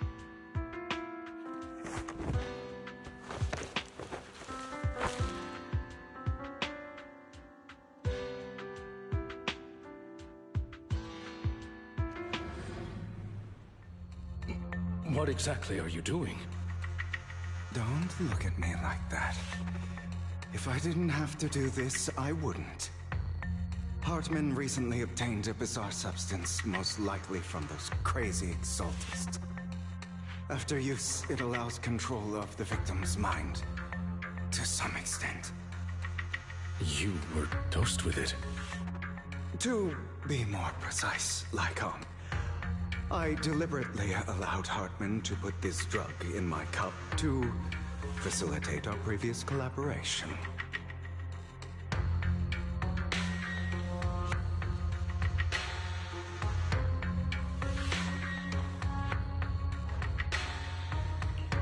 After finding out about it, I quickly found someone to help analyze its composition. The good news is he gave me a very low dosage. Perhaps because he was afraid I might notice. There's a different medication that can delay its onset, preventing me from actually being under his control. I simply need to put on a show in front of my dear uncle. The bad news is that currently there is no antidote. When I delay those effects, however, they will accumulate and erupt when my body reaches its limit. It may even break my mind. And that's exactly what's happening now. I need to endure those accumulated consequences. So, I will lock myself in this room for however long that takes. I've tied my limbs to prevent me from smashing this place or accidentally hurting myself. Anyway, after you leave, do not open this door, no matter what you hear. I recommend seeking professional medical assistance. This is advice I received from a doctor. Or are you saying you don't believe I can make it? So, Lycon, come find me here at the scheduled time. All you need to do is smile and await my victory. What if I want to stop you? You know you won't succeed. You never have. And you never will. Time is short. Let's begin. I understand. Don't die, you stupid bastard.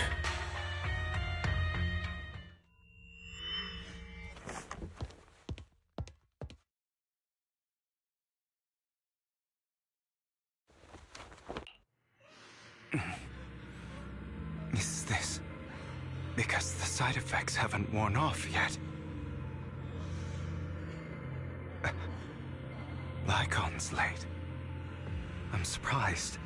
Or is something wrong with time itself? Looks like someone's over there. Might as well go ask.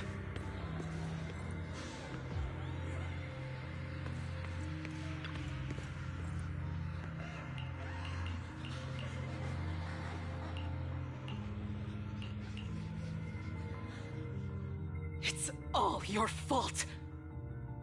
I wish I had never given birth to you!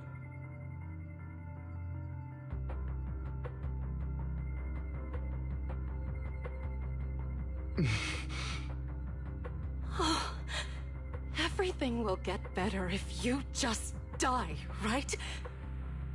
If you die, he'll come back. We'll have another, more perfect child. One who will inherit the Ravenlock family bloodline.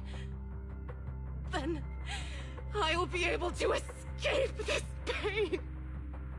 So, Hugo, for the sake of Mommy's happiness, just die, okay?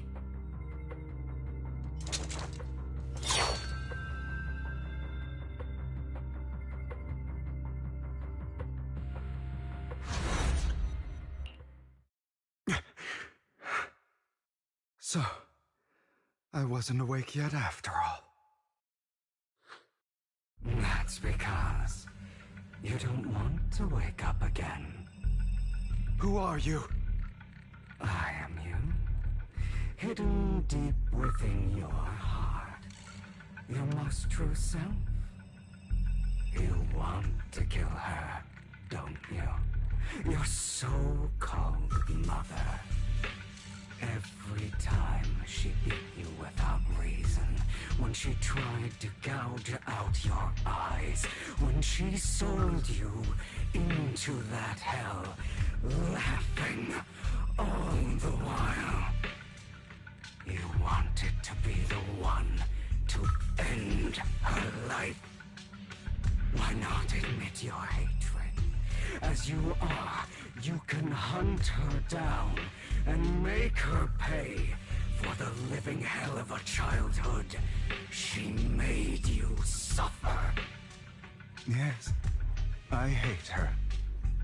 I hate her because she was foolish and shallow, greedy and stupid. I hate her because she doesn't deserve to be a mother. She did everything she could to try and get into the Ravenlock family, believing she could live a life of luxury without having to do anything and never realizing she was a pawn, discarded from the very beginning. So she chose to blame me. Blame me for my heterochromia. Blame me for my very existence. But I won't kill her, because I know it won't change anything. She was incapable of loving me, just as she is incapable of loving herself. Have you been brainwashed by that dog? Keeping up the act of being some magnanimous and forgiving fool? Don't compare us. I've simply come to understand love or hate.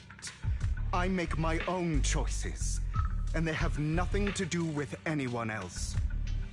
She sold you to the Ravenlock family for a huge sum of money.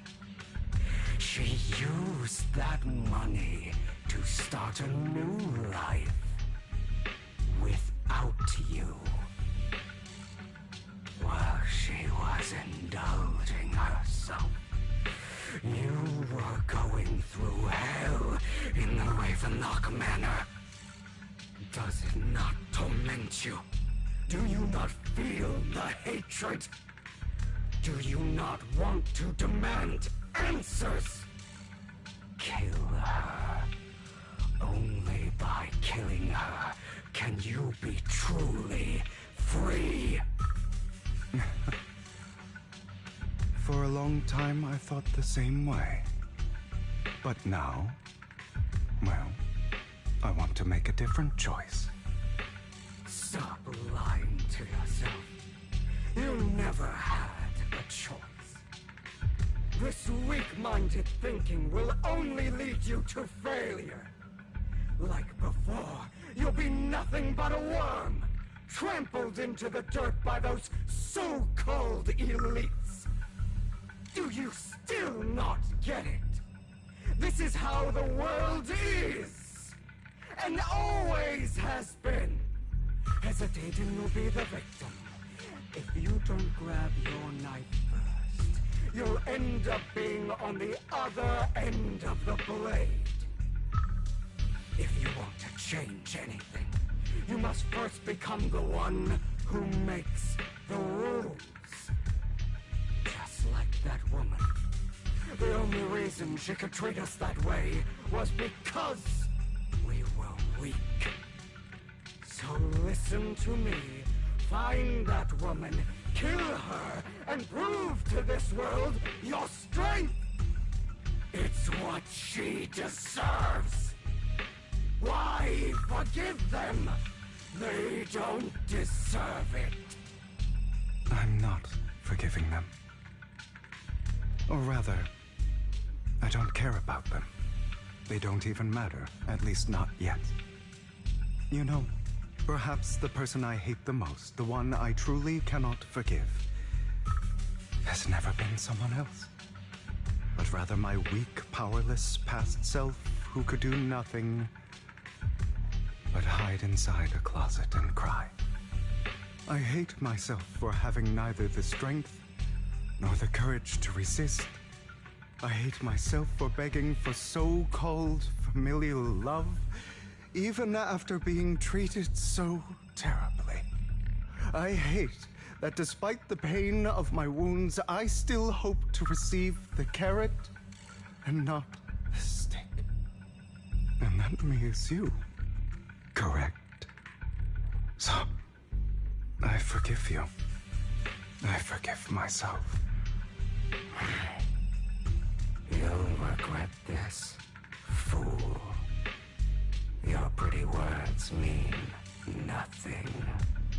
You will ultimately return here to me.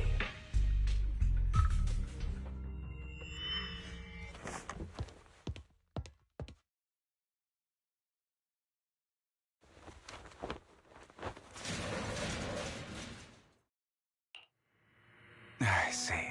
This is still an illusion. I wonder who's going to show up this time.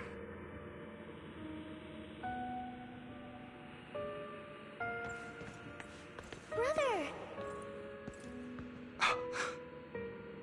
Hugo, let's play hide and seek! I'm already hiding! You'll find me, right? Like you always do! Serena.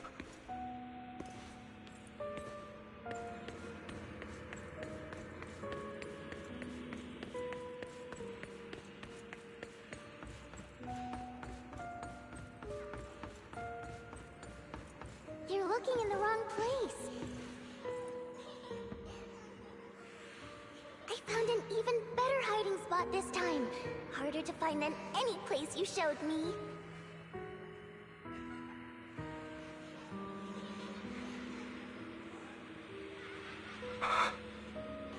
Hey, Hugo. Do you ever wonder why I had to die? It was because of me. That's right. It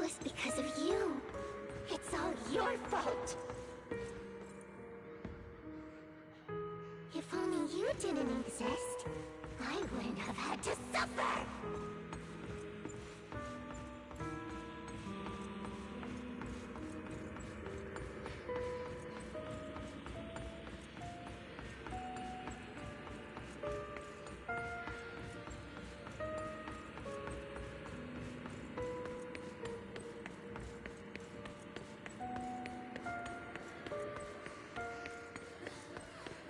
Still looking in the wrong spot. I can't believe you still haven't found me after all this time.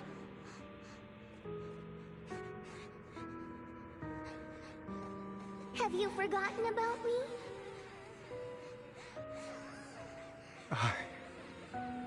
I haven't forgotten. It's okay. I'll forgive you. I'll still be nice to you, just like before.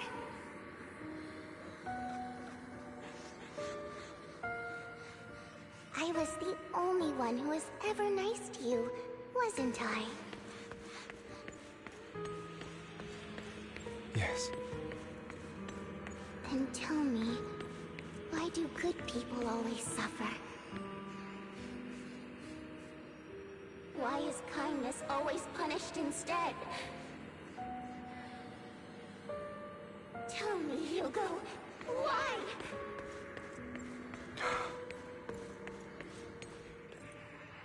Hugo, are you lost? Go back the way you came. I left you a surprise there.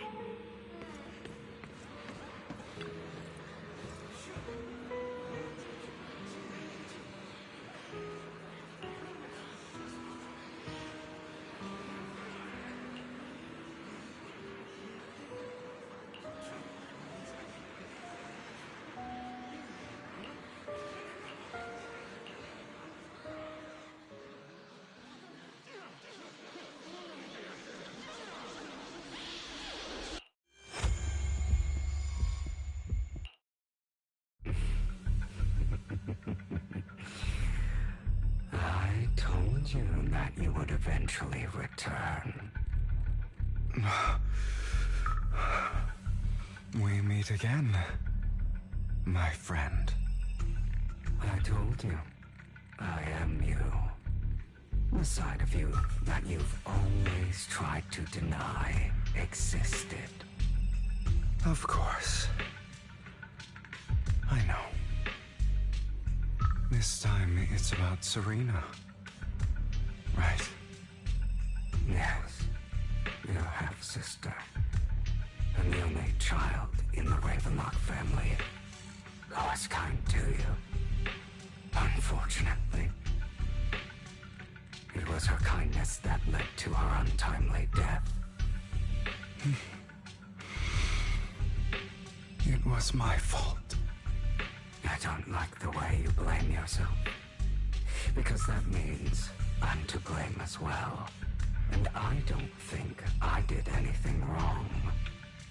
Your mother sold you to the Ravenlocks.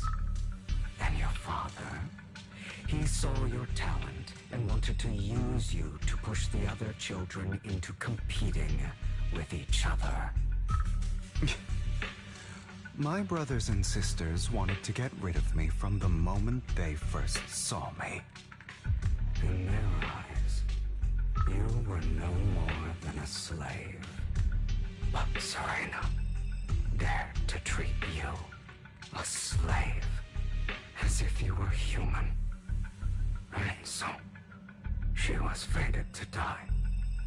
They tried to kill me many times. But I was careful, and they did not succeed.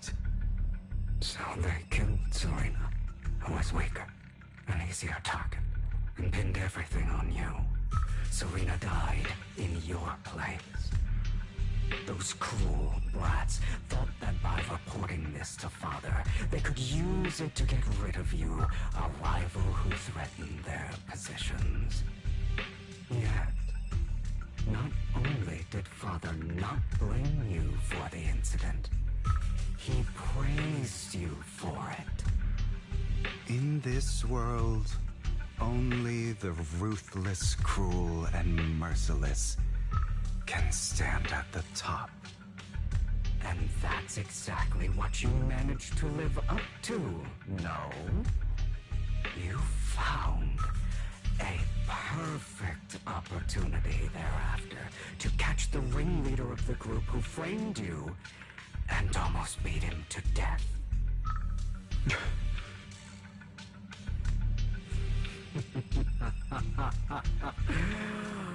Oh, you should have seen the expression on your face back then.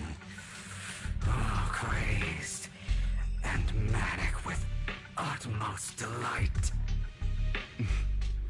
I don't remember that.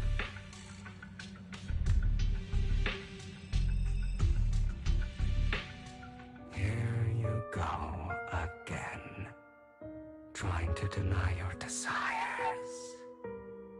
Deep down inside, you've always wondered, asking yourself why these evil people never got the punishment they deserved. Why the world is so unfair. Don't you want to rip them to shreds? Just like that day when you beat that boy's face into the dirt until he was barely recognizable. His disgusting blood staining your fists. Recall your exhilaration, your cathartic release of rage, that outpour of hatred. That victory belongs to you. You deserve it. Those brothers and sisters of mine are all dead. I cannot take revenge against the long deceased. They died by Hartman's hand, dying in the power struggle to become the Ravenlock family's heir, rather than by our scythe. Boring. Boring. I find it hilariously ironic. Children who would murder their own kin for scraps of power, dead at the hand of their uncle who followed their example. Is that not karma?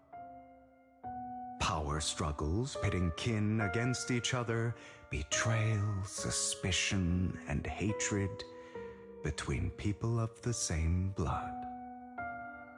It's like a curse written into the Ravenlock family's genes. Laughably stupid.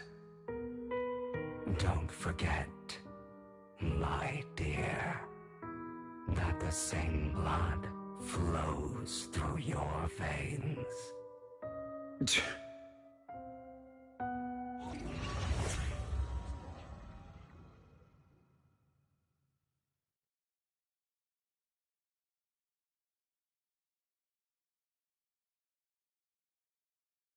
That's right, my dear nephew.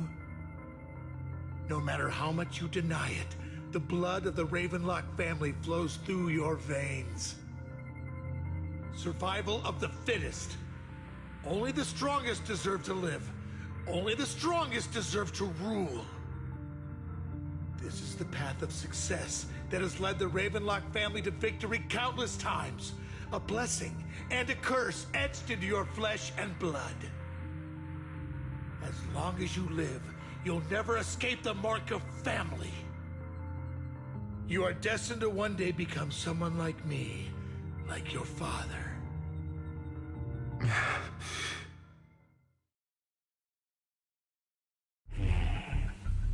Is that fear I sense? I can see you trembling. Why does the Ravenlock bloodline terrify you so? I won't become like my father. Never. You won't become a failure like him. So relax. Our power eclipses him, and so does our ambition. So, do not deny your own desires. Do not resist your own ambition. This is the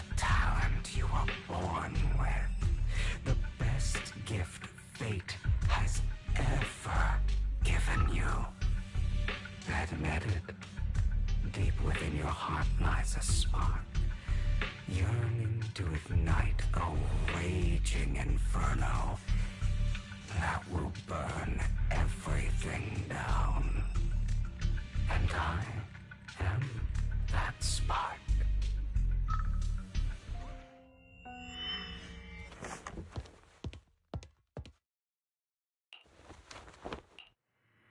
Lycon.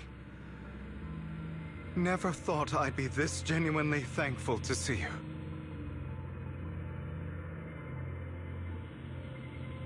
Seeing you means this never-ending nightmare is finally over, right?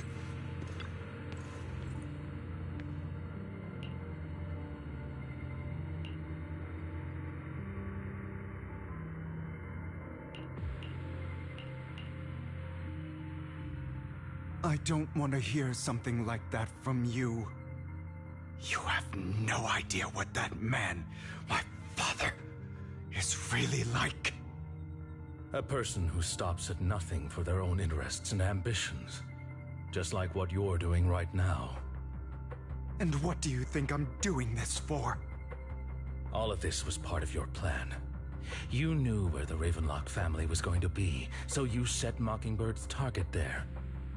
To seek revenge, you plotted to assassinate your own father, but he was too vigilant, and you failed.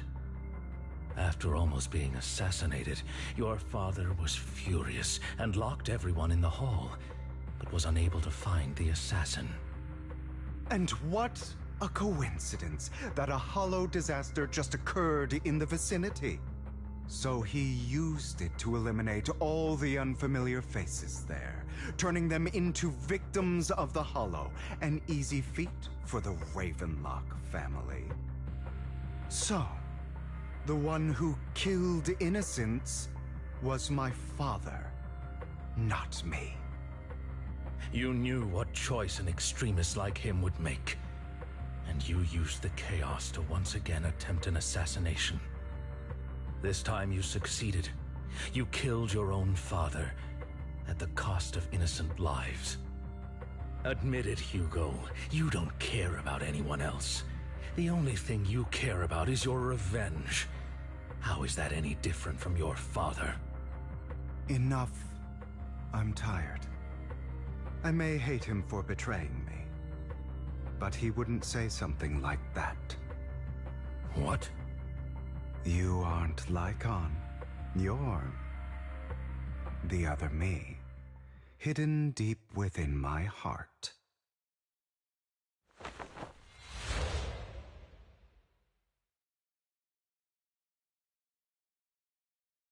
I've been waiting for you, my dear. It seems you've already grown accustomed to this place, even turning the tables on me. Just as you said, you are me, and I am you. There's no such thing as having an advantage over oneself. We are ultimately one and the same, forever inseparable. Then you should know what I want to say. When you and Lycon split, you didn't even try to clear up the misunderstanding, didn't deny or argue against what he said. Because you realized that deep down, he was right about you. You just hadn't acted on it yet. Some people live only to bring more suffering into this world. Sometimes, murder is what brings justice back into this world. For that, I must stain these hands in blood. That's right. Just like what you said before you faked your death. Were those words really just an act? To slay the dragon, you must first become one with sharp claws, rending fangs, and strength enough to destroy anything. You know the truth better than anyone. If you hadn't hesitated, and instead seized the first opportunity to kill your father, none of what followed would have happened. innocent civilians wouldn't have died. Your partner wouldn't have lost an eye and both legs trying to save people. And Mockingbird would have never gotten to that point. You can save more people. Save good people. Save more lives than the evil ones you take. I've spent countless hours in regret over that incident. So why not submit to your true nature? You want to be the judge, jury, and executioner of this world. And you can. I wasn't responsible for Father's death. The true mastermind is my uncle, Hartman. His schemes to kill the head of the family were all so he could take control. Mockingbird was simply unlucky enough to get caught up in it. So, for a behemoth like the Ravenlock family, with its roots so deep, a single person's death, regardless of who that person is, wouldn't change anything. Of course, whether it's Tops, the Mayflower family, or even the entire world, it's actually all the same. I refuse to be dragged down by pointless hatred any longer. You foolish, stubborn idiot. Do you understand the power of hatred? Have we not come this far precisely because of it? Or are you going to follow Lycon and Jack's twisted logic? Come on. You don't actually trust anyone? Otherwise, why would you hide this whole scheme of faking your death from them?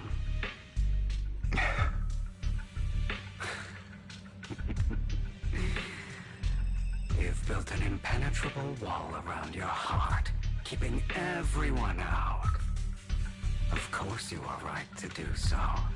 No one in this world can be trusted. Always. All you'll receive is hatred from your own blood and no love. Suspicion from your companions, and betrayal that comes all too easily. But the most ridiculous thing is that you want them to trust you. You stay silent and long for them to notice your suffering. You yearn for your companion's understanding and trust. Idiot. That's why you are incapable of exploiting them for your own ends. You care about their safety even more than your own. But remember, only the weak need companions. And we are children born from hatred. We are different from them. I will never be like them, and I don't need to be. Come, let me show you what powers we can wield. But you are me, and I'll never lose to myself.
about all the injustice you've suffered.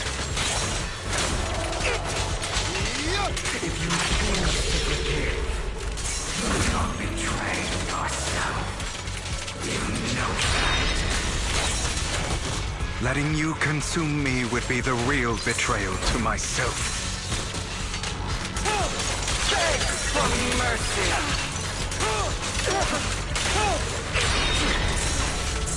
Is that all?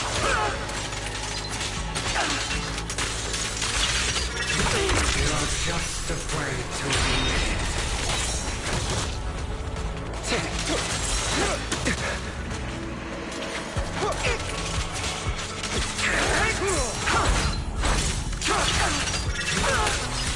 You're too scared to face your true self and what you truly desire.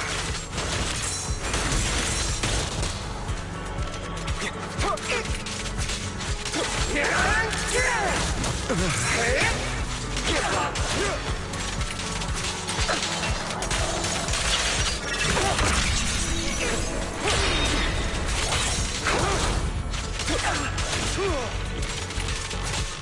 Beg for mercy!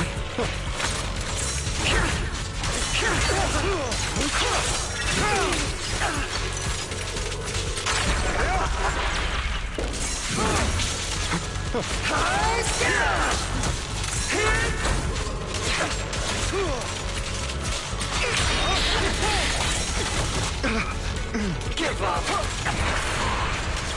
Are you trying to kill me? You think you can just get rid of me? Without me, you are nothing. For what it's worth, thank you. Don't be afraid. You and I are inseparable. You're part of me, just as I am part of you. Fancy words won't change anything. No. It's not just platitudes. I finally understand now. Some pain only fades when it's seen, when it's accepted. So I won't fight you anymore. I won't hate myself anymore. Weakness, hatred, malice, strength, forgiveness, justice.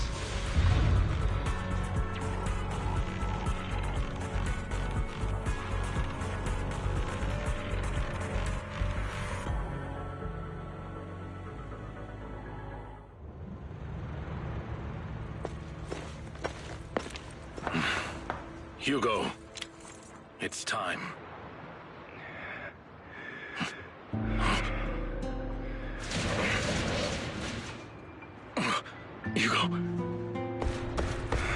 Hugo, you... Did I scare you? I made it through. I won. No praise from me, my dearest partner.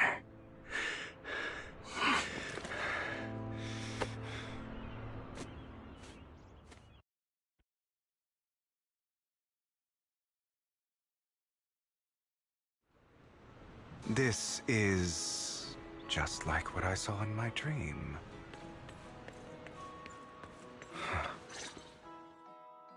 Ah, my former partner. You're still as punctual as ever. Are you sure you're fully recovered? How about we fight? And I'll show you how recovered I am. I refuse to fight someone who is in need of medical attention.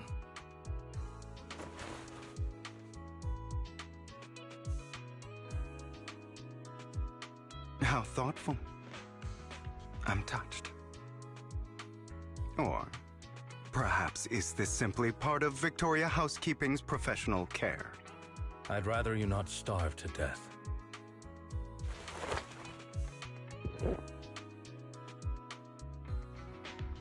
Not not to your liking.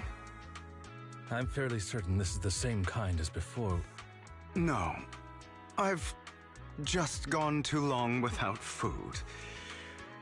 It feels a bit uncomfortable. Either way, thank you.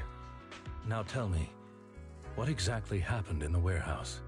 Just going a bit crazy from... you know what? Were you expecting anything else? But... I did have a very long dream. A dream about many things from the past. If I had to put it into words, it would be like giving myself psychological therapy. You seem like you could benefit from some too. How about it? Want to book a session with me? Trust me, I'm a pro. Seems you really have recovered. Well, of course. I'm feeling pretty great right now. Like I could argue with you all day on every petty detail of who exactly was in the wrong back then. I wanted to ask, what you said about Mockingbird before, when you faked your death, was that part of the act? Oh, you mean the part about how Mockingbird has never really changed anything or saved anyone.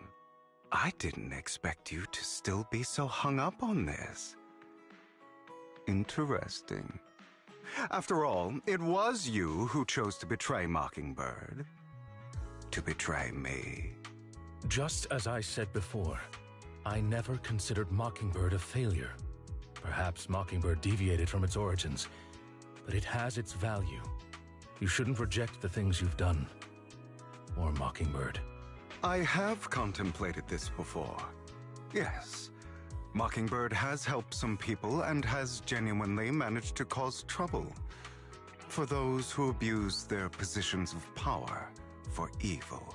Yet those in high positions still possess immense resources, and the people we helped remain destitute and suffering, willing to become slaves to those in power for scraps.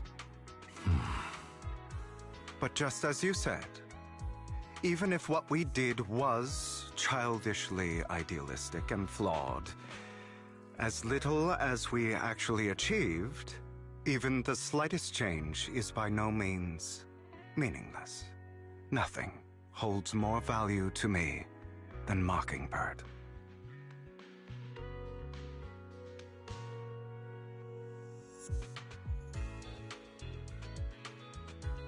All right, let's catch up later.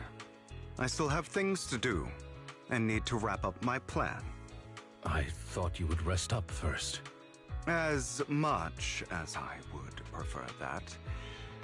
My dear uncle and the Exaltus fanatics likely would not give me such an opportunity.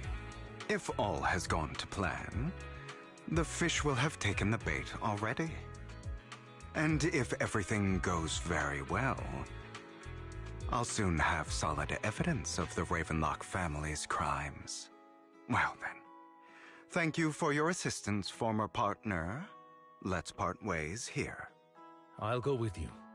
Lycon, surely you don't think that because I just recovered, I'm too weak to deal with those useless fools. Hartman's actions will disturb the safety of New Eridu. As I serve the mayor, I should intervene. Very well, whatever. Let's go. And don't slow me down.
I'm sure you've heard about the missing workers from companies under the Ravenlock family, too.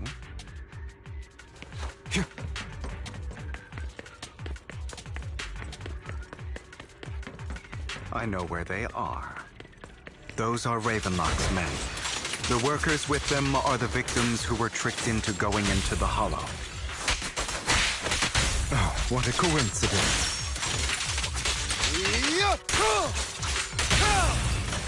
Come on, let's get them out of here.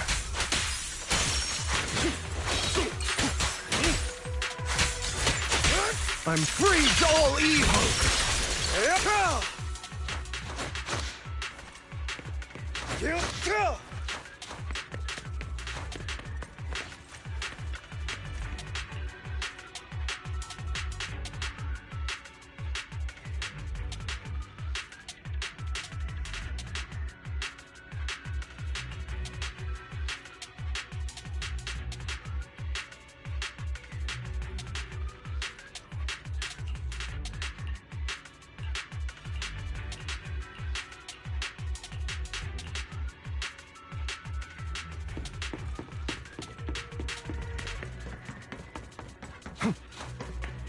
Bunch of nobodies.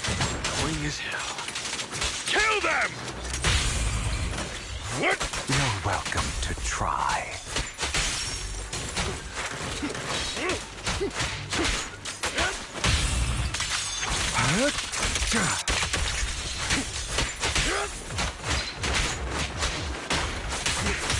What?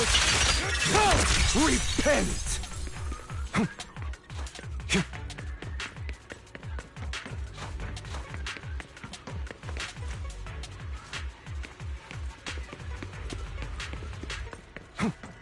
More workers here.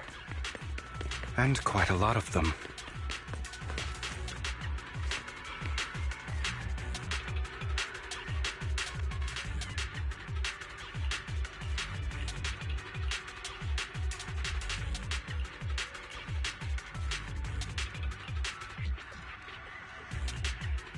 Is Hartman behind this, too?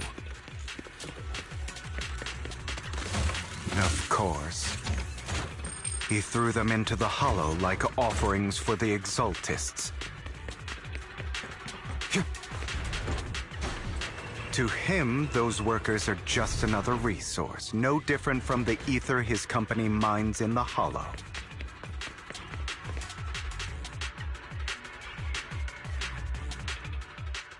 There's more over there. Let's hurry. It's different this time. Don't rush in. Let's listen in on what they're saying first. I still need more direct evidence to ensure the plan is absolutely foolproof. The compensation you promised, it's all real, right? All we have to do is follow you into the Hollow for some simple tasks, and you'll give us a huge sum of dennies. It sounds real suspicious. Shut your trap. You keep yapping and asking questions. If this is all so suspicious, why were you so eager to sign up for it? Because I don't have a choice. My daughter was previously caught in the Hollow disaster and suffered severe corruption. The treatment costs have completely drained our family's savings. So that's why... It's the same for me. A serious illness at a senior age. I need the money. Who would risk taking a job like this unless they were desperate? I'll do it. No matter how suspicious. As long as I can get paid, I'll do anything. Even risk my life. Wait, you people from the Ravenlock family, you're part of a big company in Tops. You wouldn't go back on your word, right? Don't worry, you'll get every denny you were promised. But before we start, you all need to take this medicine first.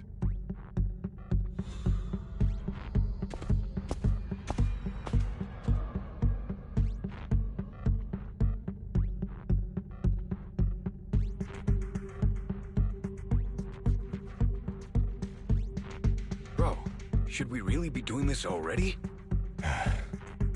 These workers keep talking. We're wasting time like this. And the sooner they take it, the sooner it'll be over. consider it an early release for them. What? You didn't say anything about having to take pills before. Look, this is good stuff, all right? It'll increase your ether aptitude. There's tons of people who'd kill for something like this. Exactly! You'll be working in the Hollow for several hours. This is essential medication. You have to take it before we continue. If you refuse, then you can forget about the job. Of course, you won't receive the compensation either. Lycon, what are you doing? Rescuing those workers, of course. There's clearly something off about those pills. We can't let them take them. Now is not the right time. As I said, we need more evidence to ensure the plan works. And as I said many years ago, you can't exploit innocence to achieve your goal. So that's how you see it. If that's not what you want me to think, then explain everything to me. All right. It's a little complicated, but simply put, these workers will be fine.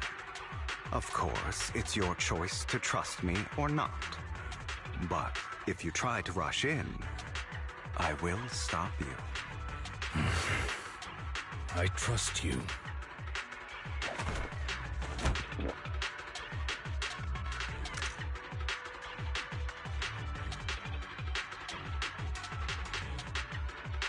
All right. That's the evidence. Now we can go and beat them into the ground as much as you want. Don't forget, you owe me an explanation. Also, don't overdo it and kill them. Even if they're the worst of the Ravenlock family. All right, Your Holiness, Saint Lycon. Who the hell are you? Why don't you take a guess? We're the ones here to stop you.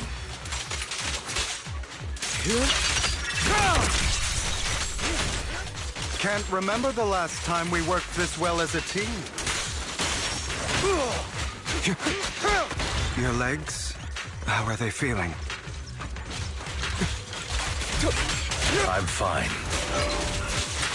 To be honest, I think I prefer the way you used to fight. Prepare to kneel before me. You had a lot more aggression. I've merely learned to control my strength.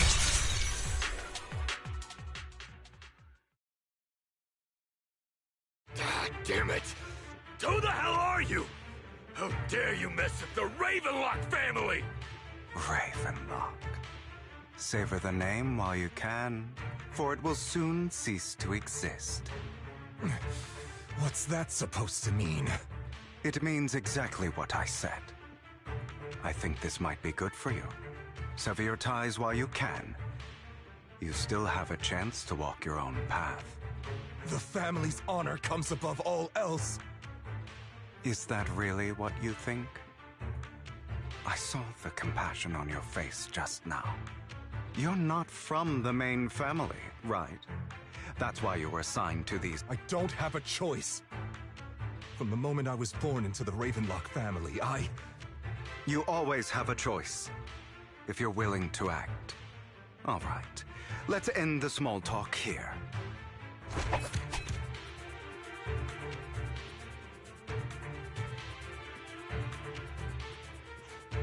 Don't worry, Lycon. I didn't hit them too hard, just enough to keep them quiet.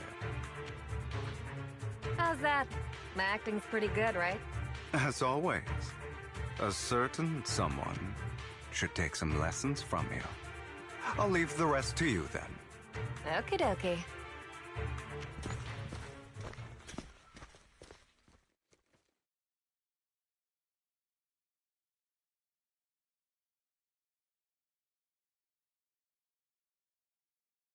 Okay, now can you tell me exactly what's going on here?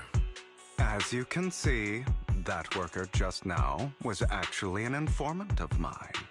The pills were swapped out with vitamin tablets. Outside of this batch, some workers have already taken the actual substance Hartman has. But rest assured, the antidote for it is already in development. I found the best in the field to help.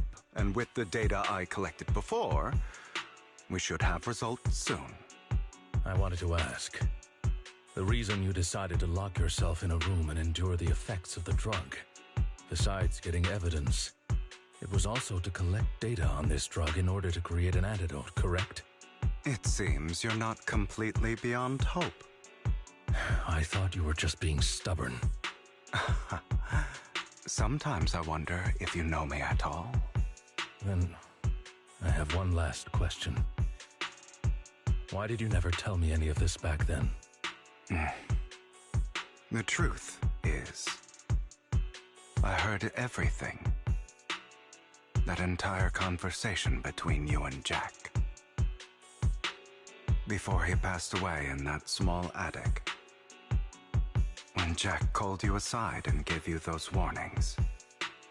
When he told me you might go down the wrong path? That's right. You never said anything.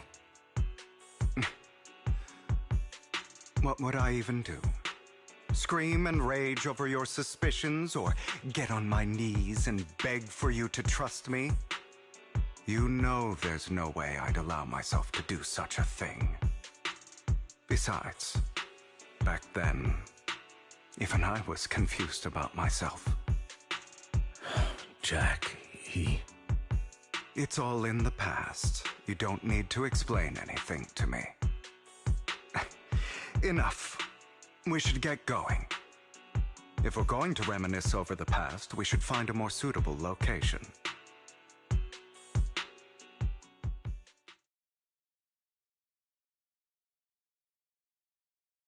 Nikon,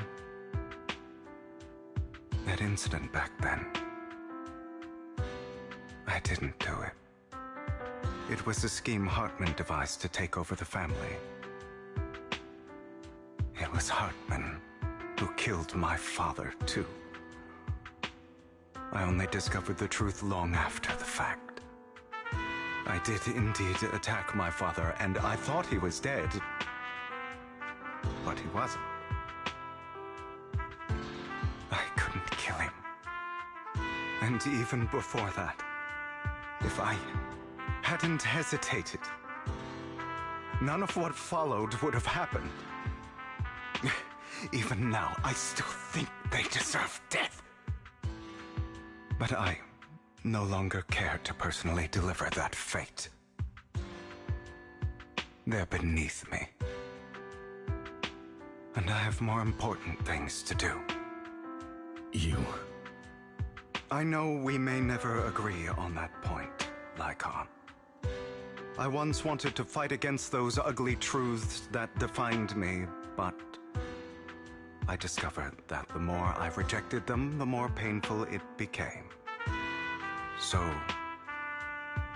I could only accept that crazed, hateful, and malicious side of myself.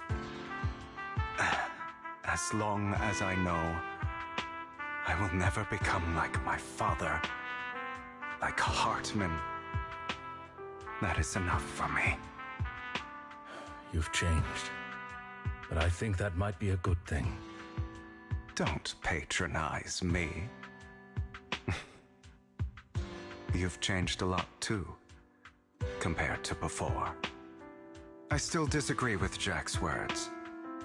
And I won't forgive your betrayal.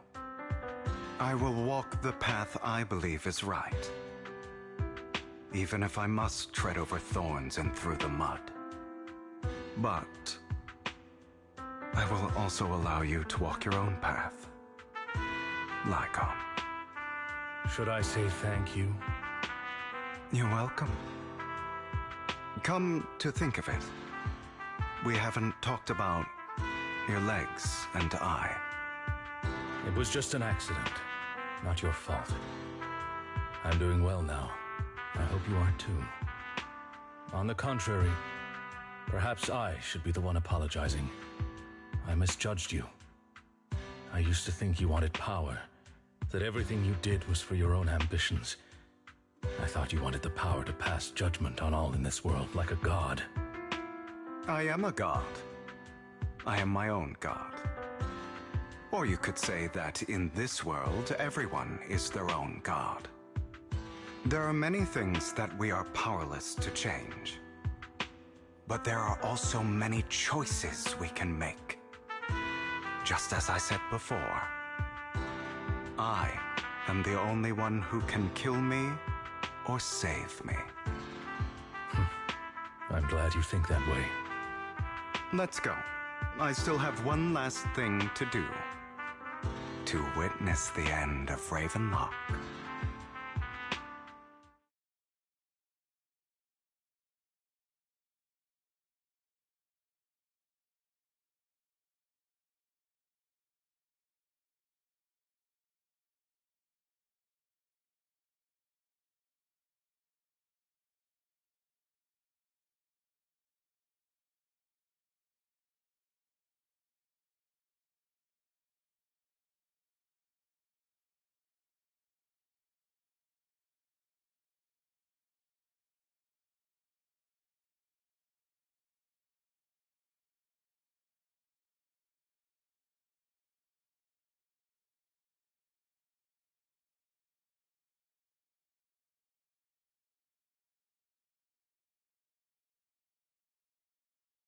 You really think you can take my place if I die?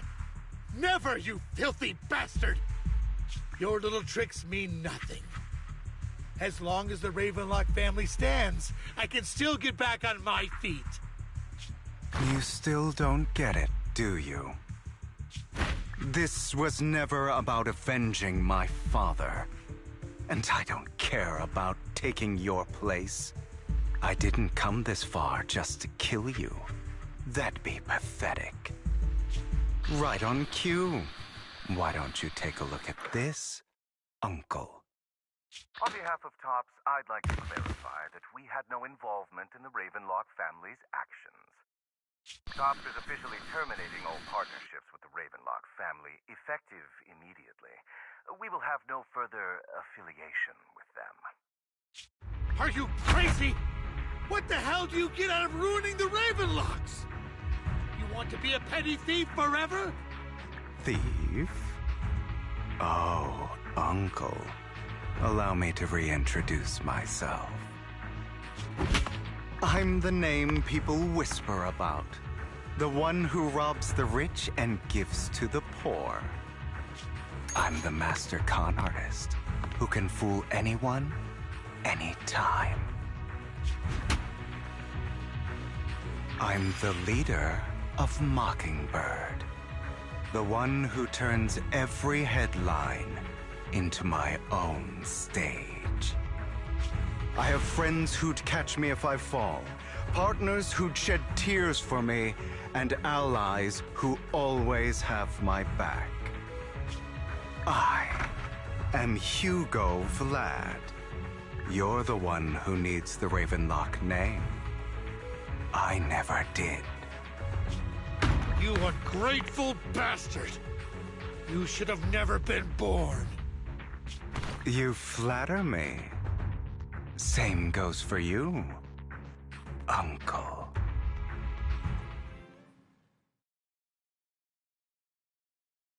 You've done well, Vivian. You had better give me an explanation. And here I thought this would be a touching reunion. What's with all the anger? Hugo, I'm a member of Mockingbird too. And I mourned your death. Listen, Vivian. I don't want you or the people you cherish to get caught up in danger because of me. I've always been selfish, so I don't hesitate to use you all as variables in my plans. But it is because I am selfish that I also don't want my failures to affect my treasured companions. In any case, if you were in the same position, would you not make the same decisions? Lycon's taking care of everything outside. We should go. Also, Wise, thank you. And I'm sorry for the whole act where I threatened you. It was the only way for Hartman to drop his guard against you and leave you be. I, Hugo Vlad, am forever indebted to you.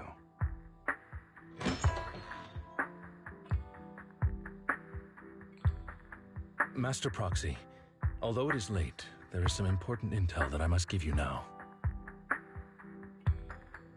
Did you know about Hugo's plan to fake his death and everything that's been happening, Lycon? I was simply playing along. After all, I could not determine whether Hugo's plan would pose a threat to you.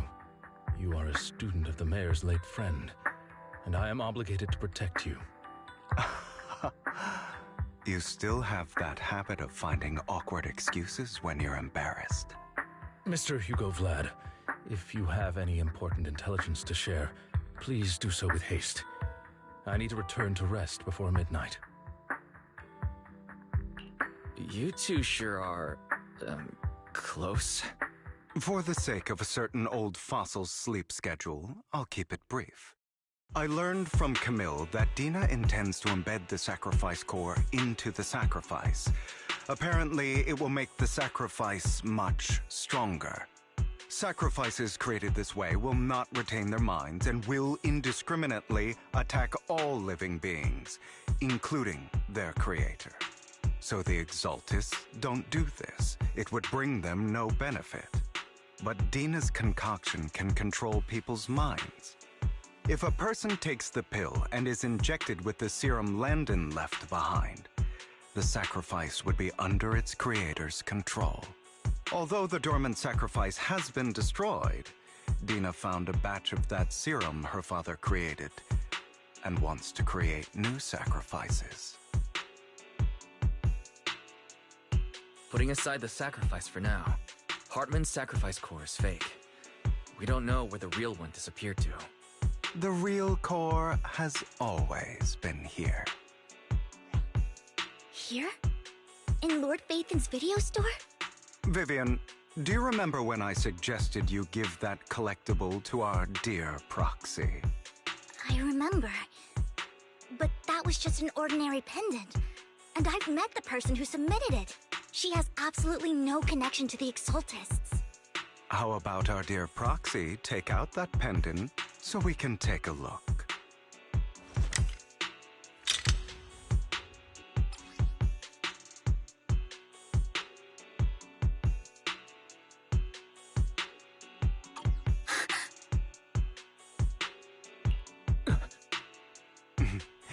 I'll take your surprised expressions as a compliment for my little trick.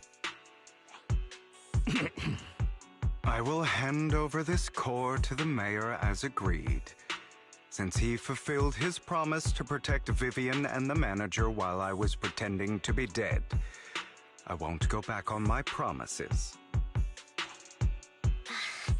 No wonder the mayor would promote rhetoric favorable to Mockingbird. I can't believe I thought he was actually being sincere. Since we have the sacrifice core, all we have to do now is stop Dina from using innocent people to make more sacrifices. Yes, and we need to destroy the last batch of Landon's serum. Hopefully with no options left, Dina will give up her obsession. All right, that's the important stuff. I'm going to go and confirm where Landon's serum's been stashed. I'll contact you again once I have something.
Landon's stash should be somewhere nearby. I did some digging. Some of the missing workers were brought here too.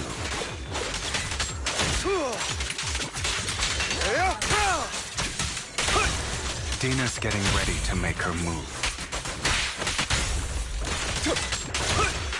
Don't worry, we'll clear them out.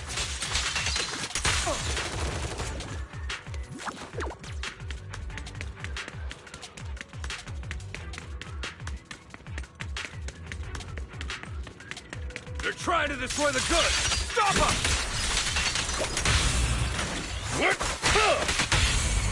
We need to take care of the guards first. In position. Some of the serum is stored in this warehouse. You're not taking anything from here. Hugo, get the guards first.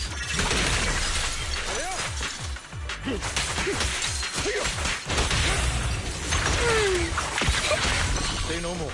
You just stepped into your own grave!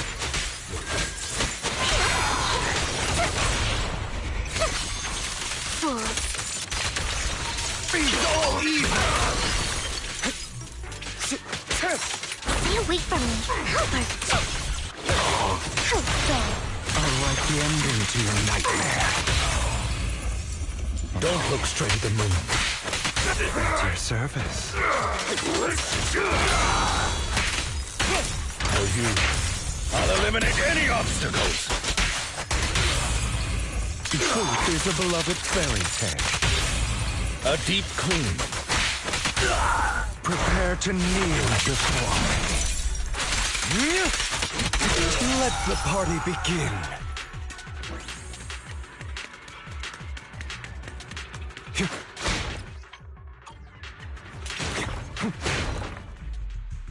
More of Landon's serum survives than expected.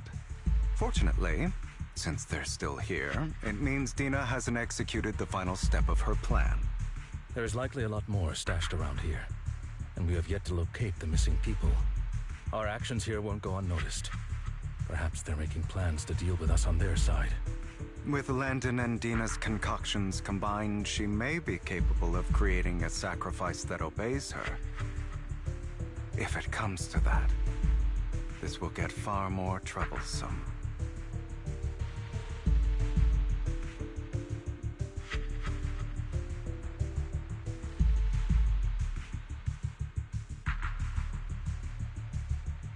How about we split up? Hugo and Lycon will destroy what remains of the substance around here, and Vivian and I will go search elsewhere. Very well. Let's go with your plan. But be careful if you encounter Dina and her people. According to Camille, she's absolutely obsessed with completing her father's dying wish. Who knows what she may try? Let's part ways here for now. And perhaps the other manager could use EOS to guide us. Sure. I've been feeling way better these past few days, so just leave it to me. It's only now that I realize how fortunate we are to have two Lord Faithins. Yeah, but I feel like our work's doubled. In the past, Wise and I would only ever work on the same route. Greater power means more responsibility. And in any case, I'm sure the mayor would be able to provide double compensation. He's a very generous person, after all. Right, Lycon? I will request additional compensation from the mayor. It's not about compensation. It's just... I'm still not used to us being separated in the Hollow, so I'm worried about Wise's safety. Oh, but I have no doubt in your abilities. I just haven't gotten used to it yet.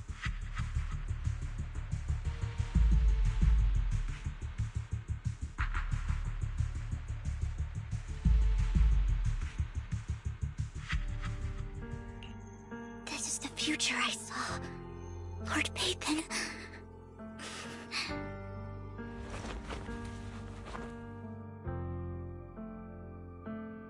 I'm sorry. This time, I will make sure the future I saw does not come to pass. I don't want to bring you misfortune. That's all I wish for.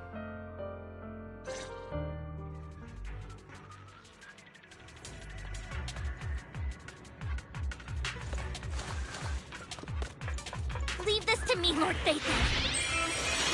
Starting the play.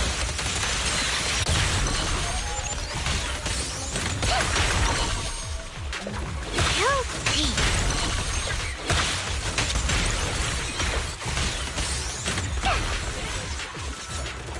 Don't touch Lord Phaethon. There might be more serum here. How dare you steal from Lady Dina! I'll try to go easy on you. No promises.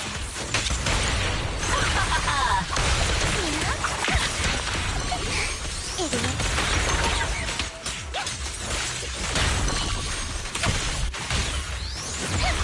Fool. There are containers by the fissure. There's got to be something inside. Let's try opening them.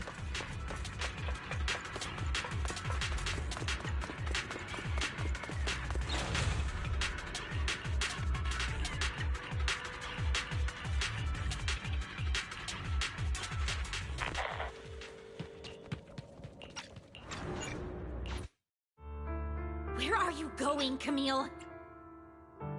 I made a deal with Hugo and the mayor. If someone needs to take the fall for this, let it be me. I did it. All of it. I've been forcing Landon's only daughter, Dina, to research how to create sacrifices.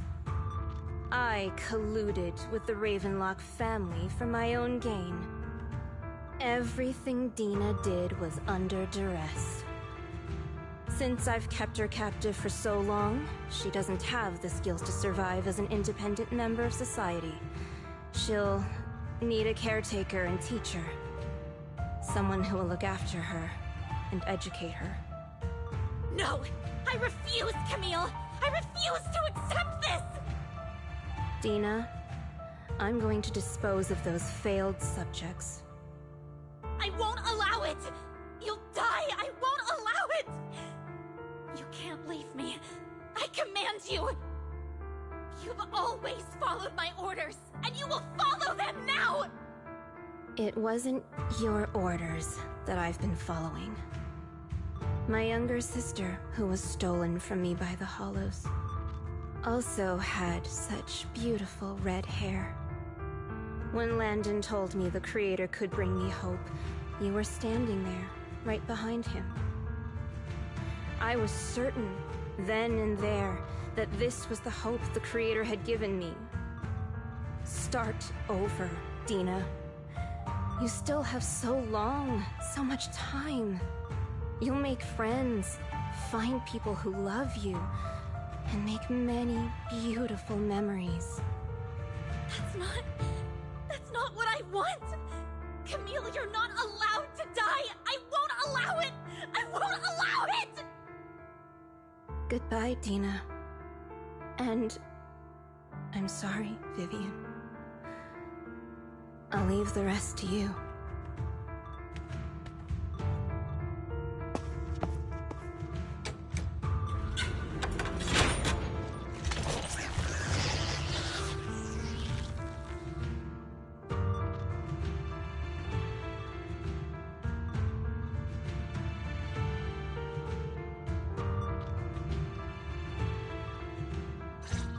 Take out these ethereals first. What do you like this one? We can't let Camille's efforts go to waste. Huh?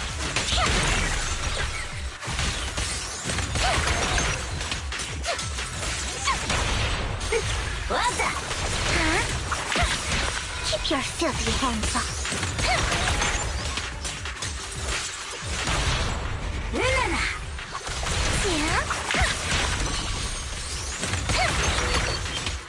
Let's go after Dina, Lord Phaethon.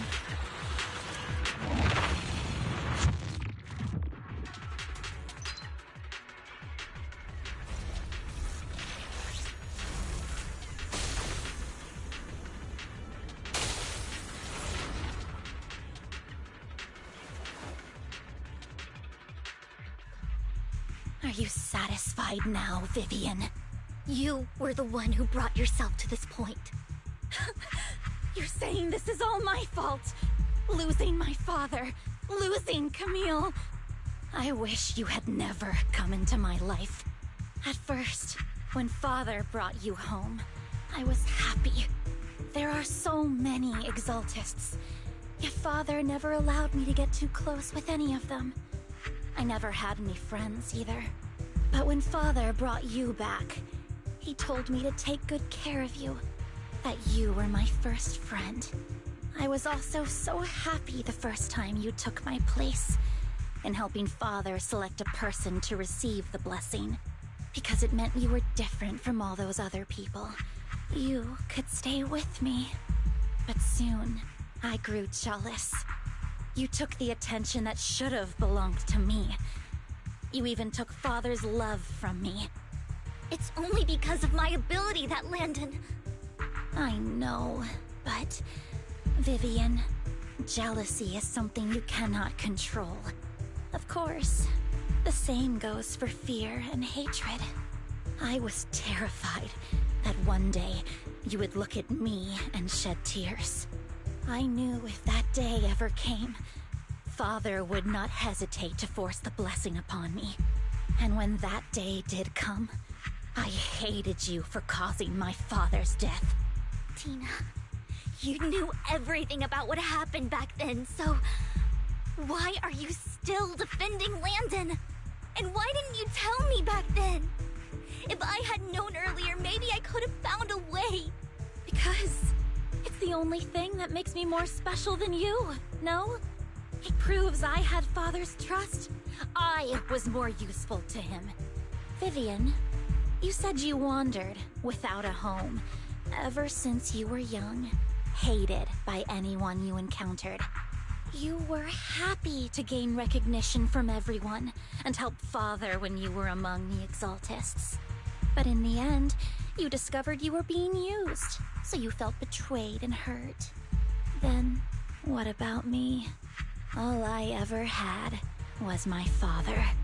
I've never known a life outside of the Exaltists. Ever since I was young, my only purpose was to help Father select who was to be blessed. The only purpose I had was my father and the Exaltists. I've never been taught anything else, Vivian. It is what little value I have, and have ever had. In the end, you took even that from me, and completely destroyed it. You think you're doing good and fighting evil.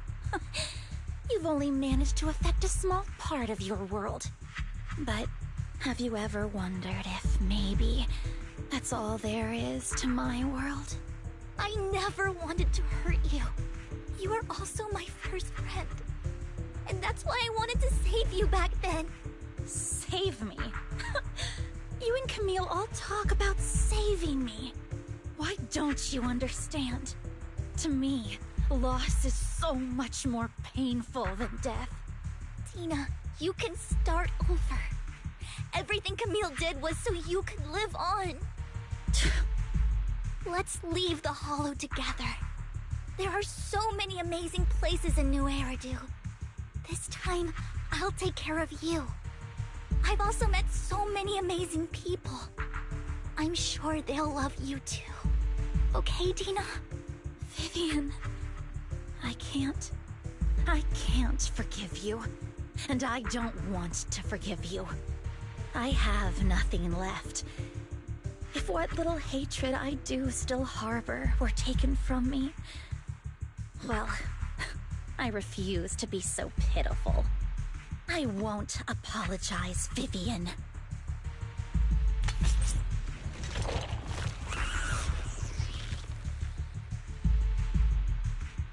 I don't want to hate myself, so I can only hate you for killing my father, and hate Camille for leaving me. That's just the kind of person I am. Hateful and despicable. I refuse to owe anyone anything. I refuse to feel regret. I won't. Vivian, I will keep hating you. I will take all who are precious to you. I will also hate Camille, so I won't do as she wished and start a new life. Vivian, if you had never existed, if I had never, you would be... Lord Phaethon, please do not interfere. She was my first friend. I'm going to bid her farewell.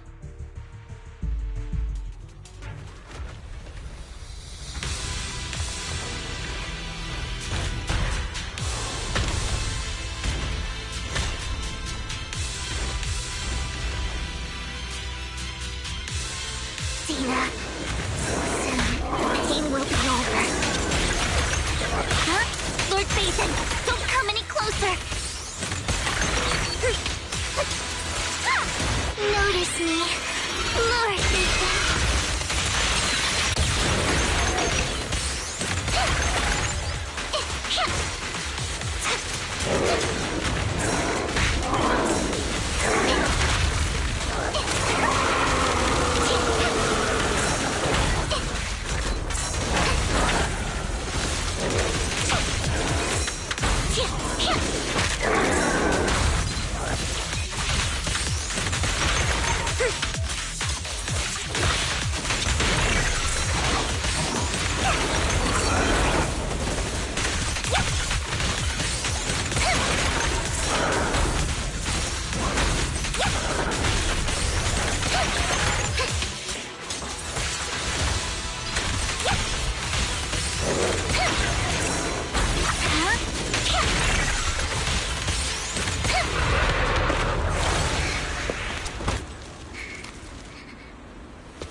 Vivian, behind you!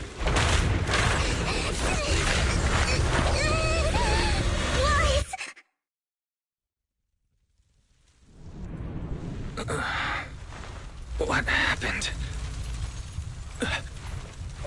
What the...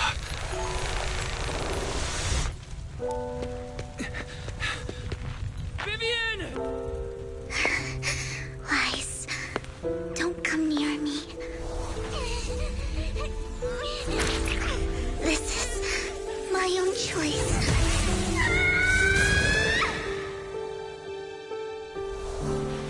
I will change the fate I saw. Vivian!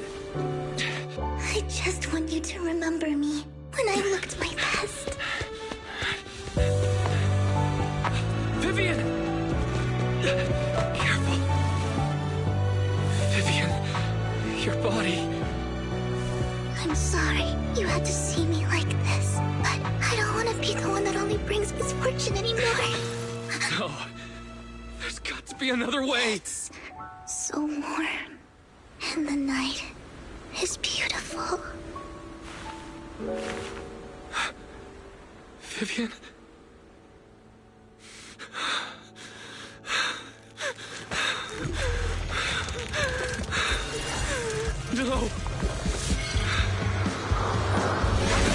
can't end like this!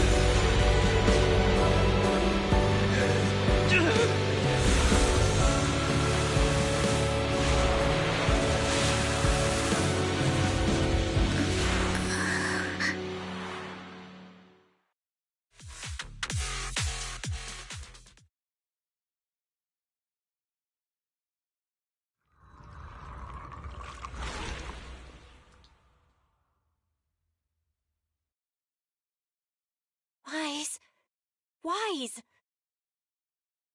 Wise, you're finally awake! I'm at the store? I remember I was with Vivian. Wait, she injected herself with Landon's serum. Is she okay? Hugo and Lycon brought you out of the hollow. You scared me to death. Thank goodness you woke up. And you said Vivian used the serum on herself? But she looked fine to me, bar a couple of scratches. Hugo sent me a message earlier saying he got her checked over and she was alright. Do you remember what happened? The situation was dire, so Vivian used the serum on herself to defeat the ethereals. I saw the crystallization process starting to occur. I can't describe exactly what happened.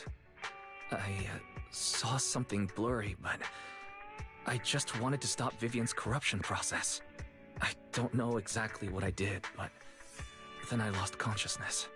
What happened after that? When I let Hugo and Lycon there, it was just you and Vivian lying there on the ground. We couldn't wake either of you. Let's put that aside for now.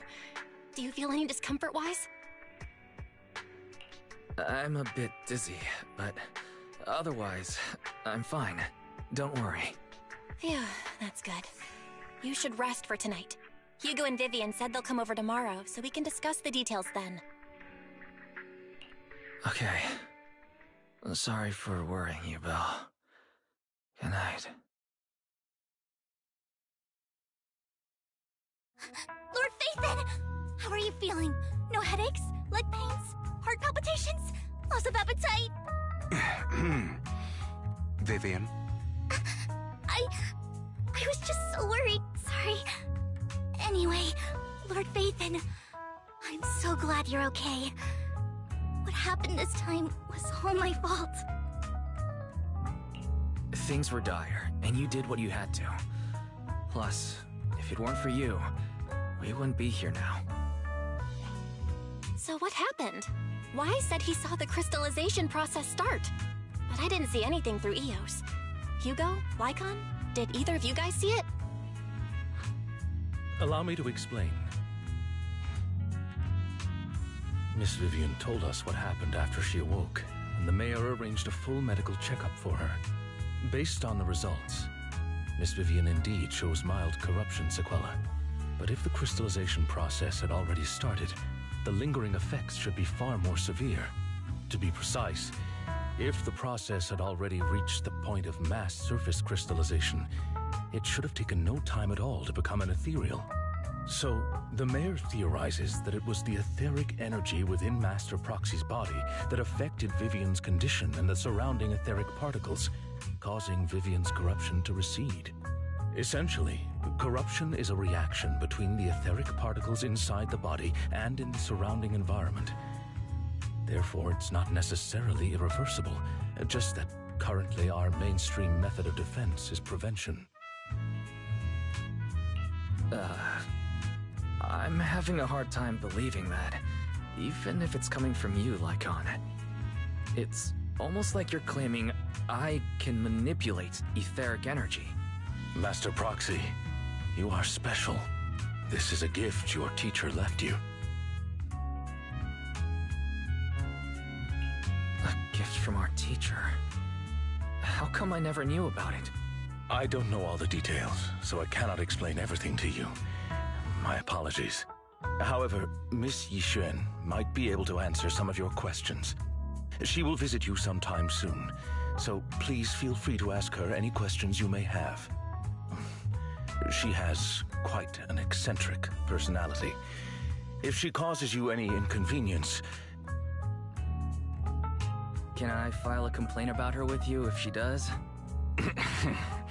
Master Proxy, you have always been a people person, so I trust you will handle things just fine. The way you said that just makes me more worried. In any case, the mayor has asked me to give everyone his most sincere gratitude. Unfortunately, the mayor could not come personally, but has promised everyone a favor. Provided it's within his means, he will offer his unconditional assistance once. There is no time limit on this favor. Unconditional, What if I wanted his position as mayor? If that is what you desire, then the mayor and his subordinates will be first in line to vote for you in the next election. As for the other votes, you'll have to work for them on your own. But should you assume office, I hope you take full responsibility for handling all day-to-day matters and lead by example. By sheer happenstance, the mayor has provided you with a copy of his current assignment, the City Waste Sorting and Processing proposal. Old fox. Well, can I request Lord Phaethon's? The mayor imagined, you might ask. I have prepared all the necessary documents, and the ceremony expenses will be covered by the mayor as a gift. As long as Master Proxy agrees, we can sign and process the documents immediately. But this matter requires mutual consent and cannot involve coercion, confinement, or one party's lack of consciousness. Stop! I would never do that to Lord Phaethon! Probably. At least not today. As for you, Master Proxies, the mayor has some sense of what you desire. That said, he hopes you might speak with Miss Yixuan first before you decide the timing of that favor.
I did not expect that such a spiritual entity would exist here.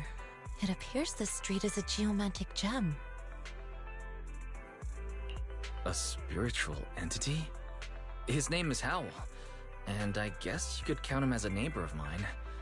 Is there anything special about him? No, I was simply a bit surprised. It's rare to find such an intelligent individual of this breed. Even huskies can be really smart, like Howl. You're right. Yet, being overly intelligent comes at a price. It must stay here for prolonged periods of time, parted from its owner and unable to move about freely. Both a blessing and a curse. However, it seems quite happy. We've strayed a bit off topic. Since you're back, let's discuss our partnership.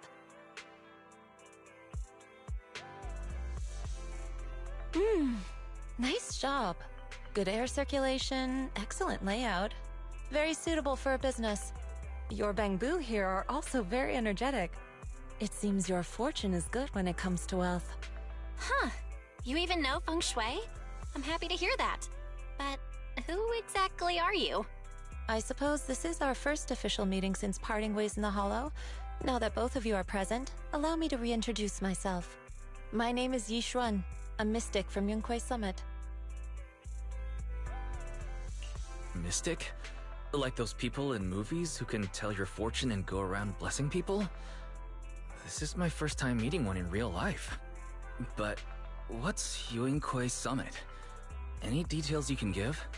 Just an ordinary sect of the mystic arts. Our disciples travel all across New Eridu and sometimes collaborate with authorities. Currently, I'm affiliated with the Hollow Investigative Association. Right now, however, I'm here to discuss a partnership in the name of the Mayflowers. So, what sort of partnership are we talking about? I have reviewed the documents provided by the Mayflowers. You previously underwent an implant surgery. After recent adjustments, abnormalities occurred. These abnormalities bear resemblance to the craft practiced by us at Yunquei Summit. If you are willing, I can teach you how to better control your abilities. Better control my abilities. That sounds great, but there's no such thing as a free lunch. Since you're willing to teach us your craft, Shifu, you must want something in return, right? That's right. Mayflower will have you join me for some investigations. Looking at my divination results, this will be a complicated and very likely dangerous matter. He's still going over the details, but should have more information for you soon. You can wait until then to decide.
Please, help me check my fortune!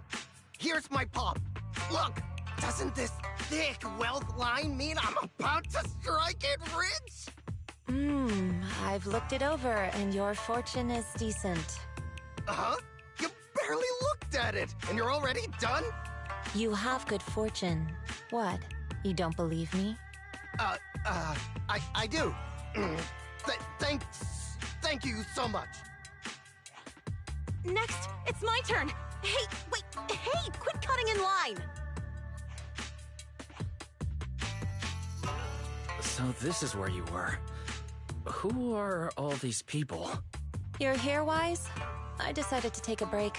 I didn't expect so many people to come seeking my divination services.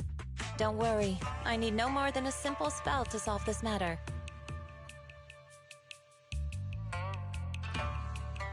Fortune-telling services is 10,000 dennies per session.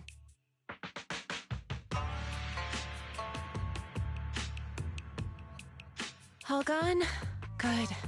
It seems the Banish Wealth and Desire spell is still effective. Banish wealth and desire? That's a spell? This isn't the kind of craft you said you were going to teach us, is it? Our video store has a business license, and we'd get complaints if we charged unfair rates. Of course not. This is just a trick to deal with trouble. I'll take my time showing you the true craft of Yunkwai Summit. For now, let's find that shop.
Yishuan Shifu. The store is right up ahead. Yes, this is the place. Ah, this is the one. Seems it's closed. Another wasted trip. Not necessarily. 1 second, please.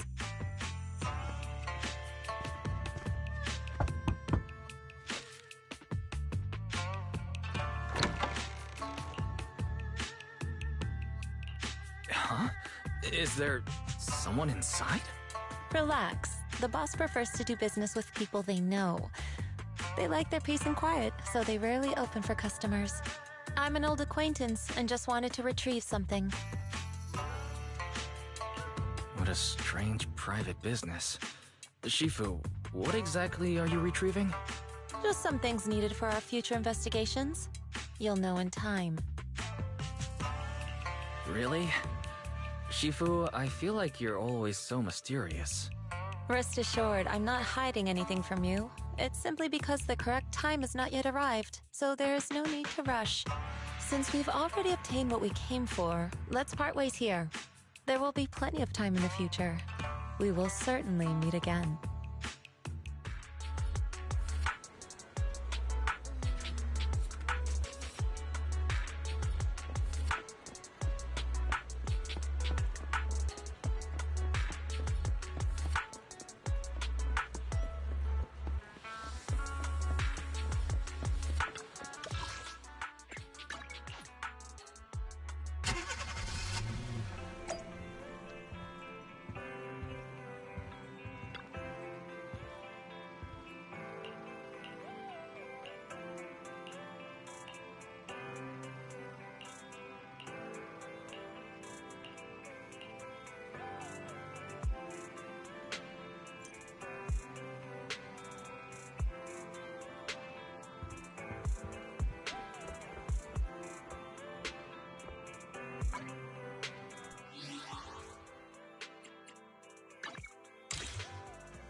Bueno, la historia estuvo bien buena. Van a esperar para el próximo update. Y voy a hacer los otros challenges. Bye bye.